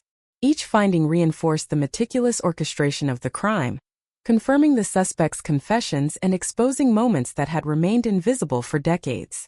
These discoveries were presented in court with deliberate pacing, allowing jurors to comprehend the depth of planning, the intentionality behind each act, and the magnitude of the psychological impact on both victim and community. The community, absorbing these revelations, began a process of reflection and reckoning. Conversations revisited past assumptions, ordinary interactions were reinterpreted, and public forums analyzed both procedural and behavioral elements of the case. Social media became a repository of collective memory, with residents sharing experiences, fears, and lessons learned. Local schools integrated discussions of situational awareness and personal safety, and law enforcement expanded public education initiatives. Emily Hart's disappearance, once a tragedy suspended in time, became a living, instructive narrative, connecting generations through lessons in vigilance, empathy, and communal responsibility. Even the smallest overlooked details gained new significance. A misplaced glove, a partial license plate, a fleeting figure on a security camera. Each element, once deemed trivial, became crucial in reconstructing the narrative. Investigators marveled at the convergence of technology, human memory, and forensic persistence that allowed decades-old mysteries to be solved. Every discovery underscored the intricate dance between crime and detection, highlighting the delicate interplay of chance, diligence, and ingenuity that had ultimately brought closure to Emily Hart's story. The final unraveling of the case revealed the depth of emotional and psychological complexity involved. Analysts detailed the perpetrator's meticulous planning, the obsessive attention to detail, and the deliberate exploitation of social and environmental factors. Jurors, investigators, and the public grappled with the reality that such calculated behavior had coexisted alongside ordinary life, demonstrating the latent potential for hidden danger in familiar contexts. The narrative was both cautionary and instructive, a portrait of human ingenuity applied to malevolent ends, now transformed into a lesson in awareness, patience, and justice. Emily's friends and neighbors processed these revelations in parallel with investigators.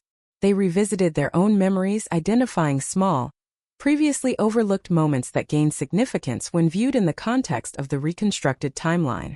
Conversations that had once seemed trivial now revealed the subtle influence of the perpetrator's actions and presence. These reflections served both as personal catharsis and communal memorialization, reinforcing the shared responsibility of observation, empathy, and vigilance. The town's collective memory became both a record of tragedy and a blueprint for future awareness. As the suspect faced final sentencing, the courtroom was filled with palpable tension. Emotional testimony, forensic evidence, and psychological analysis converged, creating a dramatic crescendo that left no room for ambiguity. Every participant, jurors, investigators, family members, friends, and media observers, absorbed the totality of a story that had spanned decades. The gravity of the revelations, the methodical orchestration of the crime, and the enduring impact on the community crystallized in that moment. Justice, though delayed, was now visible, tangible, and irrevocable. Even as legal formalities concluded, the echoes of the case persisted. The town streets, parks, and homes carried the memory of Emily Hart, a presence felt in every step, glance, and recollection. Families integrated lessons learned into daily routines, schools incorporated awareness programs, and community organizations expanded support networks for victims of disappearance and unresolved trauma. The cold case, now solved, left a lasting imprint, a testament to persistence, innovation, human resilience, and the haunting knowledge that extraordinary patience can coexist with ordinary life in ways that are both invisible and consequential. The sentencing day arrived with a tension that seemed to grip the entire town. Courthouse doors opened under the gaze of cameras, journalists, and residents who had followed the story for decades. Inside, the atmosphere was thick with anticipation and unease. Whispers intertwined with the steady shuffle of papers, the low hum of conversation, and the palpable weight of decades of uncertainty, now crystallized into a single irrevocable moment. Emily Hart's family sat together, hands tightly clasped, expressions taut with a mixture of grief, relief, and unspoken questions about the years lost. Every face in the courtroom, from jurors to investigators, carried the gravity of a story that had spanned generations, lives, and unimaginable emotional terrain. The judge's voice echoed, deliberate and solemn, as the final sentencing was pronounced. Years of meticulous planning, deliberate concealment, and psychological manipulation were acknowledged, catalogued, and measured in the scales of justice. The sentence itself, carefully considered, proportionate, yet final, reverberated through the room like a pulse. A profound silence followed, punctuated only by the soft intake of breath, the shuffle of feet, and the restrained sobs of those whose lives had been defined by absence and uncertainty. For Emily's family, this silence was a release and a weight, simultaneously signaling closure and highlighting the permanence of loss. Outside the courthouse, the town's collective reaction unfolded in waves. Crowds gathered on sidewalks, their conversations hushed but urgent, as neighbors, friends, and journalists processed the culmination of a case that had gripped the community for decades. Parents clutched children close, as if to reinforce the fragile safety of everyday life. Friends of Emily recounted memories, the ordinary moments of her life now reframed by the extraordinary events of her disappearance and the final unmasking of the perpetrator. Local media broadcast the verdict in real time, replaying courtroom footage, interviews, and forensic analyses, amplifying the impact and ensuring that the story's resolution reached every corner of the town and beyond. Emily's parents, standing just beyond the courthouse steps, allowed themselves a rare moment of emotional release. tears mingled with the stiff air of formality, reflecting decades of anxiety, hope, and grief. Their world, once defined by uncertainty and unanswered questions, now bore the weight of truth, tangible and immutable.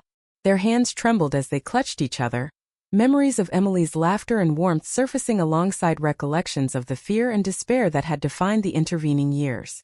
This moment, bittersweet and charged with emotion, was the culmination of decades-long perseverance, not just of law enforcement, but of the human spirit in the face of unresolved tragedy. The media, relentless and omnipresent, chronicled every nuance.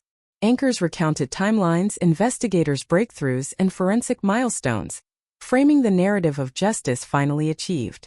Commentators analyzed behavioral patterns, motives, and psychological profiles, drawing lessons about vigilance, persistence, and the intersection of technology and human intuition. Social media erupted with reflections, memory sharing, and expressions of empathy. Residents, former classmates, and distant observers contributed recollections of Emily, transforming public discourse into a living archive of remembrance, grief, and awareness. The resolution of the case became a lens through which the town, and the wider audience, examined vulnerability, human resilience, and the consequences of unseen danger. Inside the courtroom, experts detailed the meticulous orchestration of the crime. Every step, every decision, and every manipulation by the suspect was catalogued, highlighting both the extraordinary patience required and the chilling lack of empathy. Forensic breakthroughs were displayed, illustrating how decades-old evidence had converged to produce certainty. Every fingerprint, hair fiber, and digital trace was scrutinized, presented not just as proof, but as narrative threads that collectively revealed the full scope of premeditation and deception. Jurors absorbed the weight of decades compressed into evidence, understanding that justice was not only a measure of punishment, but also a testament to human determination and the inexorable passage of truth. Community reactions were layered and complex. Streets that had once been defined by ordinary familiarity were now charged with memory and caution. Conversations revisited past events with new understanding, neighbors reflected on overlooked details, and shared recollections created a tapestry of collective awareness. Schools incorporated lessons on safety and vigilance, parents discussed behavioral cues with children, and social gatherings included reflective dialogue about the impact of seemingly minor actions in the context of broader events. The cold case, now legally resolved, had reshaped communal consciousness, turning fear into knowledge and grief into a framework for resilience. Emily's friends engaged in acts of remembrance and reflection. Letters, photographs, and personal anecdotes were revisited and shared, preserving the vibrancy of her life amidst the shadow of tragedy. Conversations explored not just what had happened, but what had been missed, what could have been noticed, and how the community might apply lessons learned to protect those they cared for in the future. Each recollection reinforced the emotional and psychological impact of her absence, simultaneously celebrating her life and acknowledging the profound void left by her disappearance. Investigators reflected on the case as a model of persistence, innovation, and meticulous attention to detail. Decades-old evidence, once deemed inconclusive, had become definitive under the lens of modern forensic technology. The alignment of witness memory, physical evidence, and digital reconstruction demonstrated that even the most complex mysteries could yield to patience and determination.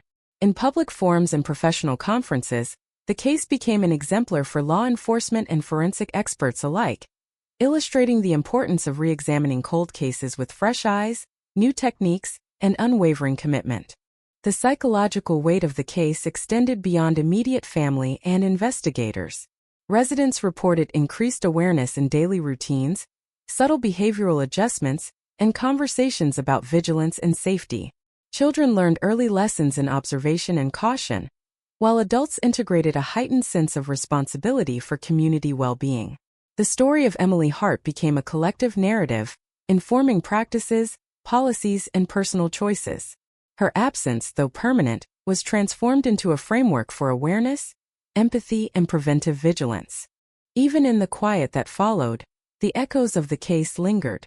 Emily's favorite spots, the park, the library, the streets she walked, were infused with memory and meaning. Each visit, each step, each glance became an act of remembrance, honoring her life and acknowledging the shadow her disappearance cast over the town. Memorials and plaques ensured that her story would not fade, embedding lessons in vigilance and empathy into the fabric of the community. The case's resolution did not erase trauma, but it allowed for a measured reflection on the persistence of memory, the importance of truth, and the enduring necessity of justice. Families and community members engaged in restorative acts, organizing vigils, establishing scholarships, and creating educational programs. Each initiative was a tangible manifestation of grief transformed into purpose, absence into legacy, and trauma into societal insight. Emily Hart's story, while rooted in tragedy, became a catalyst for communal cohesion, collective responsibility, and intergenerational learning.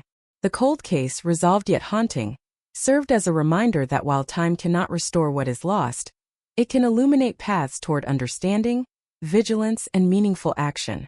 The suspect, now confined to a life defined by accountability, became a symbol of the consequences of prolonged deception and deliberate harm.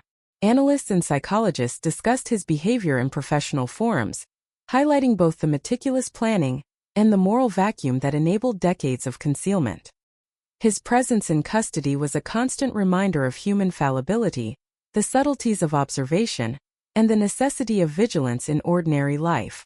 For Emily's family, friends, and the broader community, the awareness of his existence, now controlled and contained, brought a complex mixture of closure, unease, and recognition of justice finally enacted. As the town collectively exhaled, the narrative of Emily Hart settled into memory, a story of absence, revelation, and enduring human resilience. Streets, schools, and homes carried the lessons of vigilance, empathy, and the relentless pursuit of truth. Residents, investigators, and family members alike reflected on the intersection of human fallibility, technological advancement, and the inexorable passage of justice. The cold case, finally resolved, became more than a story of crime. It became a testament to persistence, awareness, and the profound capacity for communities to learn, remember, and honor lives interrupted by tragedy. Even as the courtroom emptied and the town settled into an uneasy rhythm, the story of Emily Hart refused to fade. Her life, her disappearance, and the intricate orchestration of her abduction lingered in the collective consciousness, replaying in memories, conversations, and reflections. Investigators gathered once more, reviewing every file, every photograph, every piece of evidence, not to reopen the case, but to ensure that every lesson had been recorded, every insight preserved. The meticulous documentation became a blueprint for understanding criminal behavior, for refining forensic methods, and for reinforcing the value of patience, persistence, and observation in the pursuit of justice. In quiet corners of the town, residents revisited streets she had walked, homes she had visited, parks she had played in, reconstructing their own memories with the precision of detectives. Every detail, a sidewalk crack, a familiar tree, the hum of streetlights at dusk, became a narrative thread, weaving together memory and reality. These seemingly ordinary elements, once overlooked, now resonated with significance.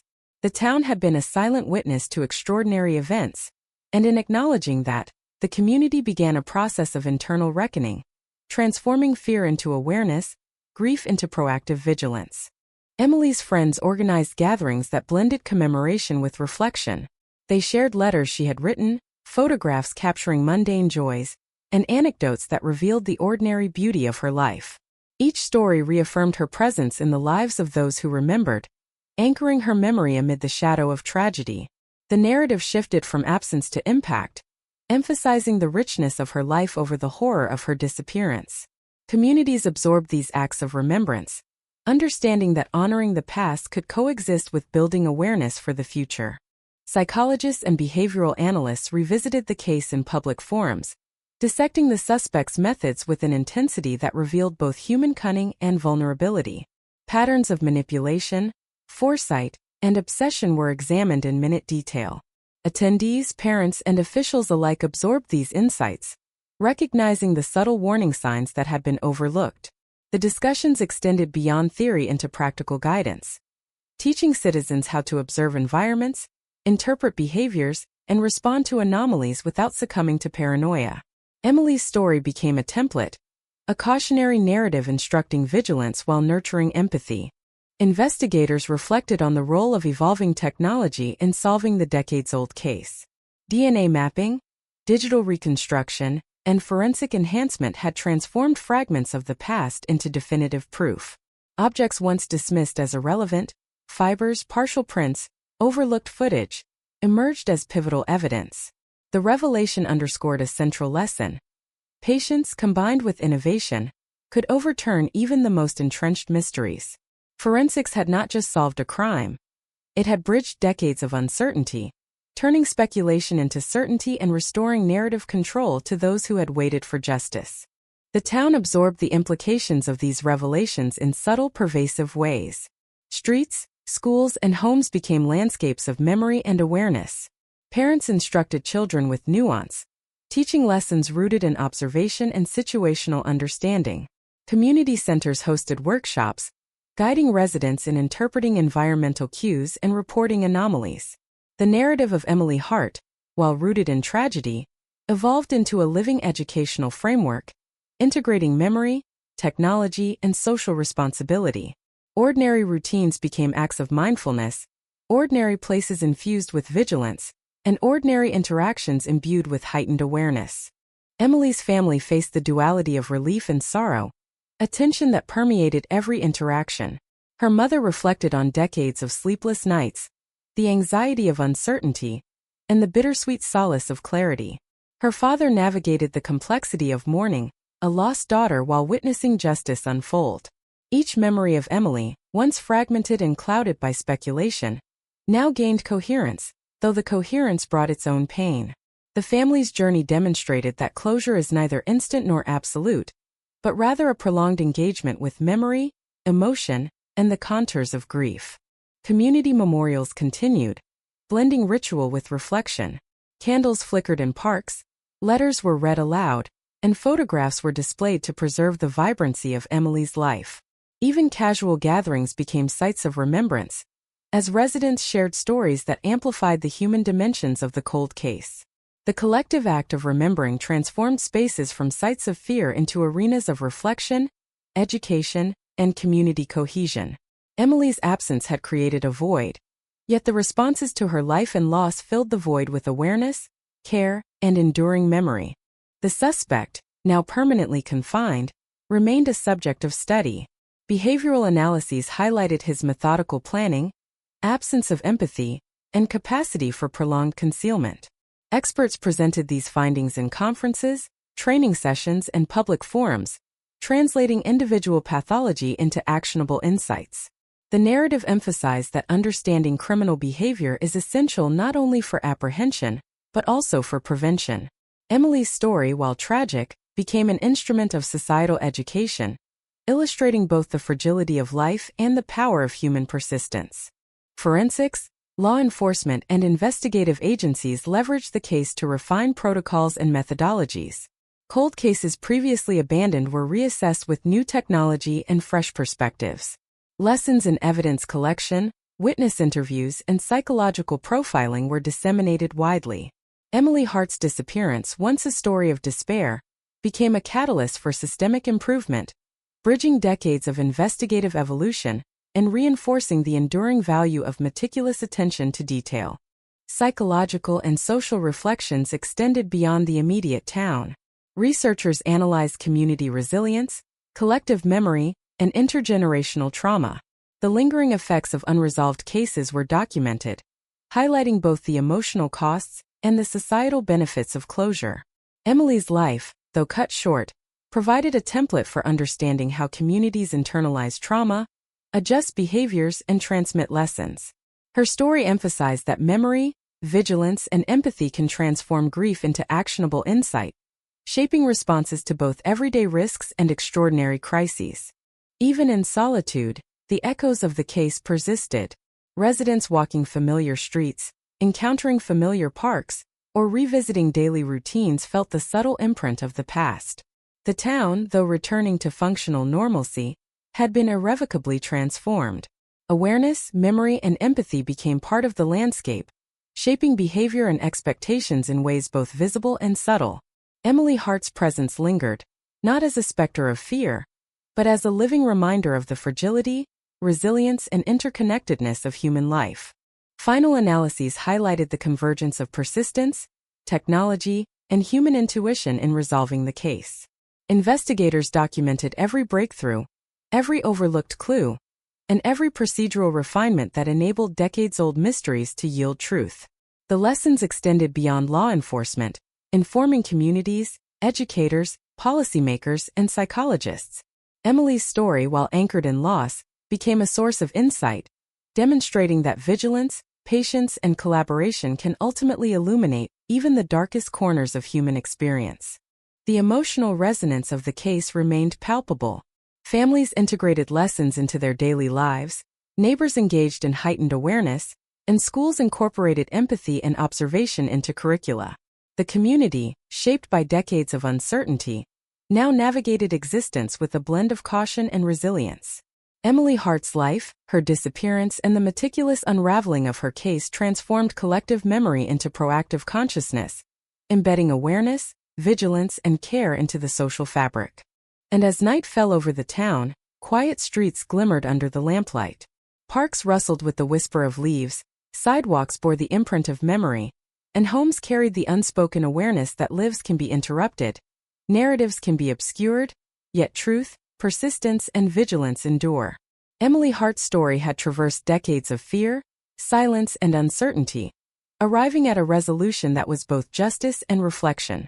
The echoes of her life, absence, and the lessons learned would persist, a haunting yet illuminating presence, reminding every listener that even in ordinary places, extraordinary vigilance and human determination can uncover hidden truths. The final echoes of Emily Hart's story settled over the town like a heavy, deliberate breath. Even as the courthouse emptied and cameras retreated, her presence lingered in every corner, every conversation, every memory that had been awakened by decades of silence and uncertainty. Streets that had once been ordinary became repositories of reflection, their pavements carrying the ghostly weight of footsteps that had vanished yet remained imprinted in collective memory. Every corner, every park bench, every familiar tree stood as a monument to absence, and yet, paradoxically, to the enduring resilience of human consciousness. Inside her family's home, the atmosphere was a fragile mixture of relief, sorrow, and lingering disbelief. Her parents, finally able to confront the truth in full, moved through rooms heavy with the memory of her presence. Objects she had touched, books she had read, photographs capturing moments of ordinary joy. All became anchors in a sea of grief, stabilizing their emotional landscape while also reminding them of the irreplaceable void left by her absence. Their conversations, once punctuated by speculation and uncertainty, now carried a tonal shift. The finality of truth, the weight of justice, and the enduring ache of years lost. The town itself carried a dual legacy. On one hand, there was the catharsis of closure, a rare and hard-won victory over decades of unanswered questions. On the other, there was the haunting awareness of what had been endured in silence. The subtle threats, the overlooked signs, the quiet manipulation that had allowed evil to hide in plain sight. Streets hummed with normal activity, yet beneath the surface, consciousness had shifted. Parents watched children more closely, neighbors were more attentive, casual interactions were framed by subtle vigilance. Life continued, but the lens through which it was observed had been irrevocably altered. Memorials to Emily Hart became spaces of reflection and learning. Candles flickered along sidewalks, photographs adorned community boards, and letters were read aloud in public forums, blending grief with remembrance, sorrow with celebration. The town schools integrated lessons derived from the case: awareness, empathy, and the importance of observation. Law enforcement shared procedural insights with communities, illustrating the value of patience, technology, and collaboration in solving even the most intractable mysteries. Emily's story, once a narrative of absence, had transformed into an enduring lesson in vigilance and resilience. The suspect, confined and monitored, became an object of ongoing analysis. Behavioral experts dissected his motives, strategies, and patterns of concealment, transforming the individual pathology into a framework for understanding human deception. The methods he had employed, meticulous planning, emotional manipulation, and exploitation of ordinary trust, were scrutinized and cataloged, serving as a cautionary blueprint for both law enforcement and the public. His existence, once hidden and terrifying, now functioned as a controlled example of the consequences of malevolence and the ultimate reach of justice. Investigators reflecting on the case emphasized the convergence of determination, forensic evolution, and human intuition. Decades-old evidence, once dismissed, had become definitive, illuminating truths that had lain dormant. Witness memories, digital footprints, and forensic traces converged into a coherent narrative, demonstrating that patience and relentless attention could pierce even the densest veil of time. The cold case, in its resolution, was not merely an endpoint but a testament to methodical perseverance, technological innovation, and the inexhaustible drive of human inquiry. Emily's friends and neighbors continued to commemorate her life in ways that reinforce both memory and community cohesion. Letters, photographs, and recollections circulated, transforming individual grief into collective awareness. Parks where she had walked, streets where she had lingered, and corners where she had once paused became sites of reflection. Each visit, each recollection, each shared memory deepened the town's understanding of her life, her impact, and the lessons embedded in her absence. Ordinary spaces became imbued with extraordinary meaning, a quiet testament to both loss and enduring presence. The psychological imprint of the case extended beyond the immediate town. Residents reported heightened situational awareness, subtle behavioral adjustments, and an appreciation for vigilance that transcended fear. Discussions emerged in schools, workplaces, and homes, blending grief with insight and sorrow with practical guidance. Emily Hart's story, while rooted in tragedy, became a narrative of education, communal responsibility, and emotional resilience. The town had been irrevocably changed, not by the crime alone, but by the persistent quest for truth, the revelation of hidden patterns, and the deliberate pursuit of justice. Media coverage, both local and national, framed the resolution as a landmark achievement in cold case investigation. Analysis highlighted not only the forensic breakthroughs and technological innovations, but also the human dimension, persistence, observation, empathy, and moral courage. Emily's story became emblematic of the potential for even the most seemingly intractable mysteries to be solved, illustrating how community engagement, investigative rigor, and technological evolution converge to illuminate truth. Social media platforms buzzed with discussions, memorials, and reflections, extending the narrative far beyond geographic confines, connecting individuals through shared awareness and collective memory. Even as years passed, the town's consciousness retained the resonance of Emily's life and disappearance. Streets carried echoes of past absence, homes bore silent markers of vigilance, and ordinary routines were tinged with awareness that could not be erased. The cold case, while legally resolved, left enduring lessons: the fragility of perceived safety, the power of human persistence, and the complex interplay between ordinary life and hidden danger. Residents, forever changed, navigated daily existence with a blend of remembrance, caution, and resilience, ensuring that Emily Hart's story continued to shape behavior, awareness, and communal identity. Her family, navigating the delicate balance between grief and closure, found solace in the knowledge that decades of uncertainty had yielded truth. The finality of justice provided a framework within which memories could be integrated, reflection could occur, and the emotional weight of absence could be reconciled with the triumph of persistence. Their lives, though irreversibly marked by tragedy, were anchored by the certainty that justice had been achieved, that Emily's story had been told in full, and that the lessons of her life and loss would endure beyond their immediate experience. And in the quiet, the town breathed with a collective exhale. The narrative, once fractured and obscured by time, had been meticulously reconstructed. Streets, homes, and public spaces became living memorials, imbued with vigilance and memory. The cold case, now solved, offered closure and clarity, yet retained the haunting resonance of a life lost and a community transformed. Emily Hart's story, her presence, absence, and enduring impact, remained etched in consciousness, a perpetual reminder of both the fragility of life and the resilience of the human spirit. As night fell, lamplight glimmered on streets that had been witness to both ordinary life and extraordinary events. Shadows stretched across sidewalks and parks, carrying echoes of footsteps that once vanished, yet now remained indelibly present in memory. Families walked with quiet reflection, children absorbed lessons of vigilance and empathy, and communities engaged in acts of remembrance and solidarity. The resolution of the cold case marked not an ending, but a transformation. Absence had become awareness, grief had become insight, and tragedy had become a testament to human persistence.